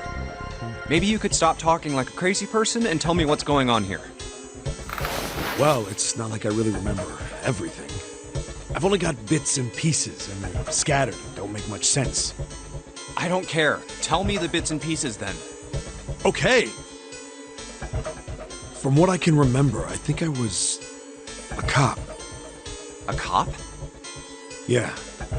I was looking for that group of kids that got kidnapped 9 years ago. You remember that, right? It was all over the news. Yeah, I was still in school. I don't remember all the details, but I do remember some of it. I think it was a bunch of kids right around my age. They all just disappeared. Nobody knew why. It was all over TV and the newspapers every day. So you're saying you were investigating it? Yeah, that's what it looks like. And I guess I found something. There was this medical company called Cradle Pharmaceuticals that had something to do with those kids. After I figured that out, I managed to get some information out of somebody who worked for them. I think it was... Tonight, a ship is set to take the children to a large passenger liner docked offshore. Yeah, that had to been it. That's why I went to the wharf. In the shadows, I searched the harbor until I found the ship he was talking about. There was a bunch of movement near it. Men in black suits, many of them were carrying large bags. Bags. There was something about the way they moved as they were carried. No doubt about it. There were human beings in those bags. I moved before I realized it. I came out of hiding with my gun already in my hand. Don't move! I felt metal touch the back of my head. Drop the gun. I kept digging the cold metal thing into my skull. There was nothing I could do. Did what he said and laid my gun on the ground. Then suddenly, there was a sharp pain in my neck. A needle. A drug? That was my last thought. My face hit cold concrete. I was out like a light after that.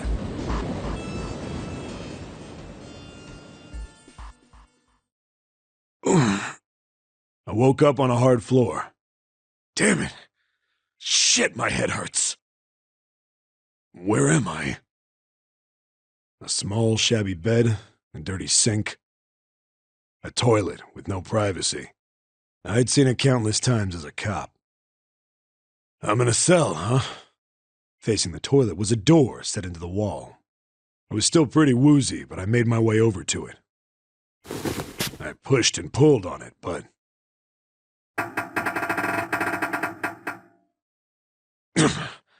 it won't open. Not like I expected much else. Would be dumb enough to put me in a cell and leave it unlocked. Threw myself against the door a few times, but it wouldn't budge. I knew it. I gave up and made my way back to the bed, and sat down. I sat there for a very, very long time. Who knows how long. Then, I heard a faint voice. The voice was far away. I couldn't understand what it was saying. But I could hear one. It was pretty high, probably a little kid. Huh?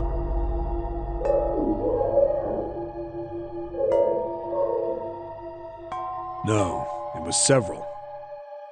I hear 5, or 6, maybe more. Where are they coming from?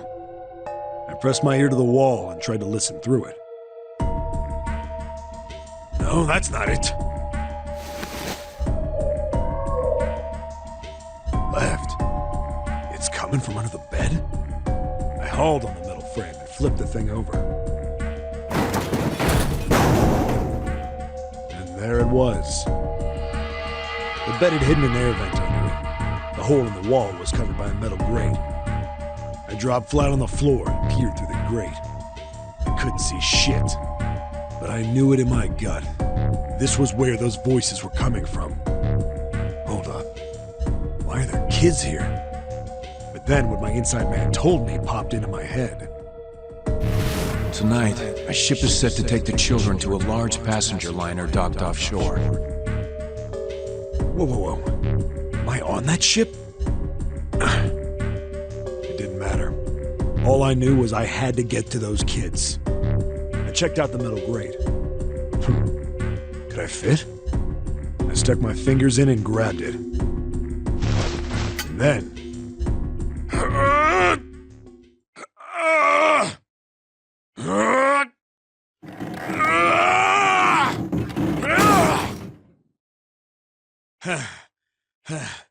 Yeah! How do you like that, you son of a bitch? I finally got the damn thing off. Sweat was dripping down my face, so I wiped it off and crawled inside.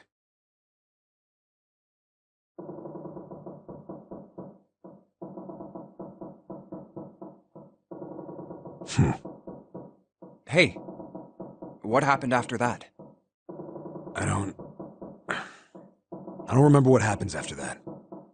I think I found some kind of door out of the duct. And I think I found some kids, too. Not good. Why can't I remember what happened next? Ah, man, what happened to the kids, Seven? Did you save them? I don't know. I don't know if it was me. I've got this feeling.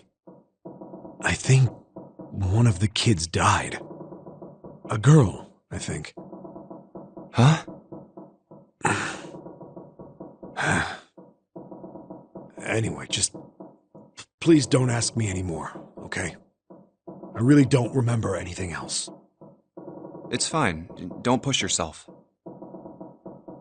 Going by what he said, the children who had been kidnapped 9 years before, apparently a company called Cradle Pharmaceuticals had been behind it all. They'd taken the children to the same ship we're on now. They'd been brought here for an experiment. Seven said it had something to do with controlling human beings. The 16 children who had been kidnapped were the subjects. Seven had said 3 of their names were Aoi, Light, and Nona. I think that's all I got. Oh, and Seven is, or was at some point, a cop. I can't really use any of this information anyway. I didn't learn anything about the Nonary game or Zero. Why were we brought to the same ship where they'd done those experiments 9 years ago? And just what the heck is this about controlling human beings? That's nuts. Did they really conduct an experiment like that? I don't have time to just stand here thinking. I need to get moving. Wow, that's kind of important. With that knowledge, we gather all 4 tiles from the rooms. The minigame can be played to open the exit. And the door on the right hallway has the word emergent spelled out with tiles at the same size, so we just have to move these tiles around in order to unlock the door. We just have to replace all the E's with tiles that he's gathered. Now, before we move on, interesting exchange time. If we examine the ceiling in the hallway, it's a ceiling. I've seen a lot of ceilings in my time. I'd say this one rates about a 3.5. If we examine the desk in the rightmost room from the drawer view, there's nothing special about the desk, although I'm sure the parents thought differently. If we search the drawer without a handle, a drawer with a mirror in the back of it, huh? Don't think it'll do us any good here. Well, you use a mirror to reflect things. Can you think of any other uses for it? Well, if you ask Lotus, she'd probably tell you it'd be real shiny and pretty if we broke it. Then if we do the same in the middle room. If you take the handle off, it's just a big mirror. Usually you'd use a mirror to reflect something, but I can't see how that'd help us here. What else can I do with it? Well, it'd be really pretty if we shattered it. Next, after this, we move to the torture room. Great. This room is trapezoid-shaped with a chair in the center. A device for the chair's use is directly next to it, and a rectangular glass is directly underneath the chair. It is initially too dark to see through, but the space below is eventually filled with water, and thus makes the glass see-through. A small table with many rusty tools and a brand new wrench is to the right of the chair.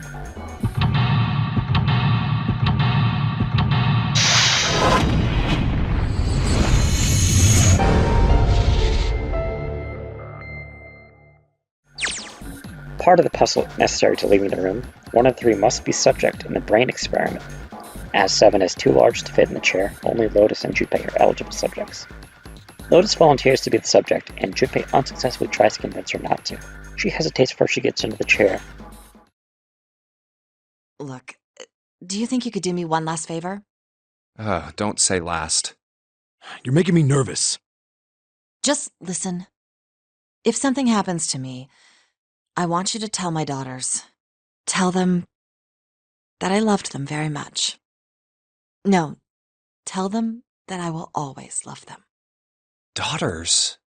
You've got kids? Yes, I do. I suppose they're about your age, Junpei. They're twins. I had them when I was young after, well, some things happened. Their names are Nona and... Wait! Nona? Aoi, Light, and Nona. Those were their names. Well, some of them. The kids that were in the experiment. But what the hell? What's wrong with you? Oh. No way. It couldn't. Lotus, is your last name Kashiwabara? How do you know that? Are you serious? What the hell is this? There's no way you're that kid's mom. That kid? Wait, what do you mean, that kid? Why are you acting like you've met her? I have. What? Yeah, I met one of your kids. When? 9 years ago. Where? On this ship. Why were you... It's not a short story. Look, I don't care how long it is. Tell me, please, what happened here? Fine, I'll tell you. But... And then... That was when... From there... It looked like... Just as if... Finally...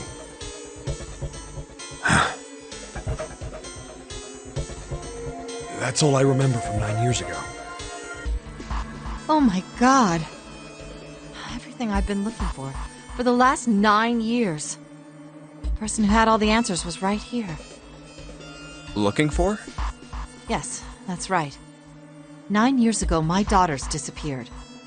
Then 9 days later, they came back. They never told me what happened to them over those 9 days.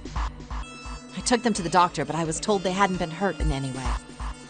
Still, I was sure that they had been through something terrible. So I couldn't bring myself to force them to talk about it. If I did, then I'd force them to relive whatever horrors they'd been through. I didn't have any choice. I had to try and ignore it and move on. Oh. A few months passed.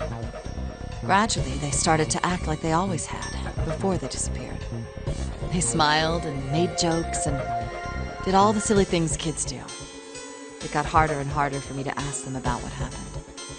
How could I ask them to remember that? Eventually, I knew there was no way I could do it. But I'm still a mother. I couldn't simply forget that something terrible had happened to my children. So I decided I would investigate what happened on my own. I would find out what happened during those 9 missing days. What did you find out? Nothing. The police pretended to be concerned, but they didn't do anything. Once the 16 children who'd gone missing came back, things were just... Even the media didn't talk about what had happened. I figured someone was probably paying or threatening them to keep their mouths shut. Cradle Pharmaceuticals. No, probably something even bigger than that. Cradle Pharmaceuticals. Have you heard of them before? No. It's the first time I've ever heard that name. 7. How did you find out that Cradle Pharmaceuticals was connected to the kidnappings in the first place? I figured finding out whatever the victims had in common would lead me to the culprit. That's what any good cop does. What did they have in common? Every single one of the kids who disappeared had gone to this one hospital at some point. The hospital was one of a bunch that were under the control of Cradle Pharmaceuticals. After that, it was just about connecting the dots. The hospital. The hospital. And for a while, I was trying to get some kind of information out of the kids at the hospital. One of them told a weird story. What was it? Have you heard about the Gansfeld experiment? I guess all these kids had to go through it while they were at the hospital. I think it was passed off as some sort of counseling. What did you call it again? Oh, the Gansfeld experiment. This is how it's set up. First, subjects Q and A are put into separate rooms, far away from one another. Then a series of video images are shown to subject Q, who is told to send the images to subject A by thinking about them. Subject A, on the other hand, is put in a large reclining chair and given a blindfold. With their senses cut off, A is asked to guess what images Q is looking at. Oh, yes, I've heard of that. It's a famous telepathy experiment, isn't it? Telepathy. That's how the experiment on this ship was supposed to work. The experiment to control people, right? Yeah. I don't know if any of the telepathy stuff really exists, but maybe someone from Cradle Pharmaceuticals bought into it. Even if that is the case, I still don't get how that has anything to do with any of this. The notary game, Zero, why we were kidnapped. What does any of that have to do with telepathy? I know I brought all this up, but I have no idea.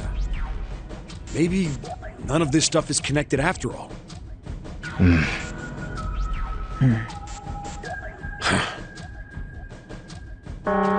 subject has been detected. Unless a subject is detected within 60 seconds, all power will be shut down. System recovery is estimated to take 1 hour. If you wish to proceed with the experiment, please seat subject in the restraining device. Whoa, that doesn't sound good. Yeah. Okay, I'm going. Oh, no, that's not what we... Just hurry up and get it over with. Junpei, I'm counting on you. Right. Lotus, please, tell me right away if you feel anything weird. You worry too much. Now get on with it and be a man, or June's gonna leave you. Lotus. Okay, let's do this. Now, this puzzle is annoying. In the original version on the DS, the player must make the bottom screen match the top screen. Now, this has been changed with the Notary Games release, where all should be on except for the bottom left button. When I tell you this confused me for hours because I was going off of muscle memory of the DS version, whew, boy. Well, with that, we get out of here, and we take the sun key we found and head back out to find ourselves at the Grand Central Staircase. Oh, what? Why?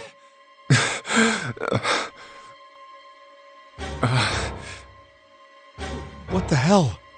What the hell happened? Clover. Nothing. She's dead. Hey, what are you doing? The key! Give me the sun key! Why? Why do you think? We have to get out of here before the murderer comes back! The murderer? Give it to me! Let's go!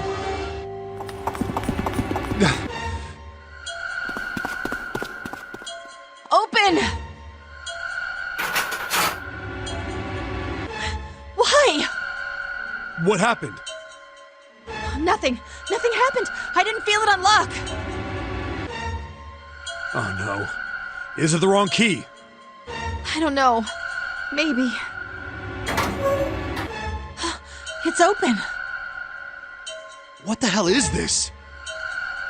Wait, you mean the door was already unlocked? Why? And how would I know that? Whatever, let's just go.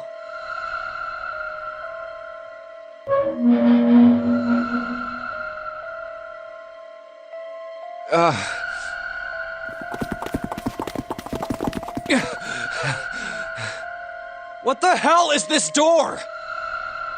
I can't see anything that looks like a doorknob or switch or lever or card reader or anything. How the fuck are we supposed to open this? We don't have a choice. We're gonna have to go back. No, I'm not going back there. There is a murderer back there. But I don't see any other doors.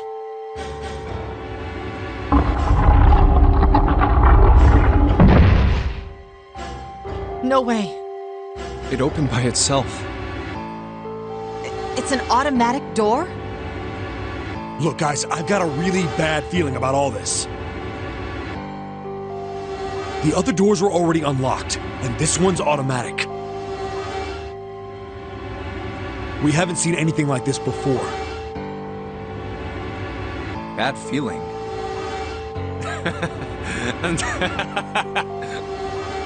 We've hit bottom. This can't get any worse. Shit! Hey, Junpei! I can't take this anymore. No one can.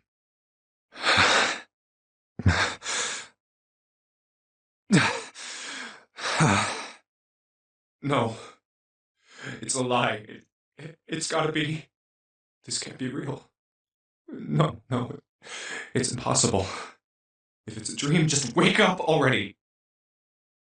Someone please tell me it's all just a joke.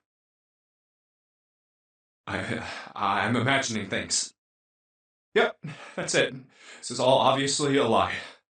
It's a big, elaborate trick. An illusion or something, or a dream. It's made up. Ah! Ah! Connie! Connie, hang on! Connie! Jumpy? Oh, man. Connie, there's so much blood. What the hell happened to you? How did this happen? Jumpy, I'm sorry. I might not make it. No way. I am going to let you die. I am going to save you. I promise. Thank you, Jumpy. Thank you so much for everything. I was really happy to see you again, Jumpy. Really happy. Oh, don't give me that I was crap. You're gonna see me again lots more times. You just gotta hang on, all right, Connie? You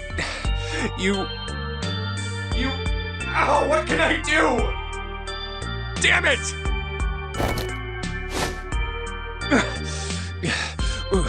What's that? A submarine? What on earth is a submarine doing here? That's it! Hang on, alright? There's a submarine over there. I'm gonna go see if it works. No! Don't go! Please, don't go! Please, just stay with me, okay? I want to be close to you, Jumpy. When I... Connie. Jumpy, did you know? You meant a lot to me when we were kids. I've liked you for a long time, Junpei. A really long time. Jumpy, do you remember we hung out a lot when we were kids? We went to the pool and to the fair. Do you remember playing snowball at the school? They're all memories I'll never forget. All of those moments are treasures to me. But I also wanted to go to a lot of other places with you. A lot more. But that won't happen now. No. I mean, yes. Yes, it will happen. We'll go all sorts of places, Connie. You hear me? I promise. We'll go wherever you want. Really? Yeah, really. I swear. That makes me happy. Really happy. Jumpy, I feel sleepy. No, Connie, don't fall asleep. Thank you, Jumpy. Thank you so much. Connie! Connie! Connie!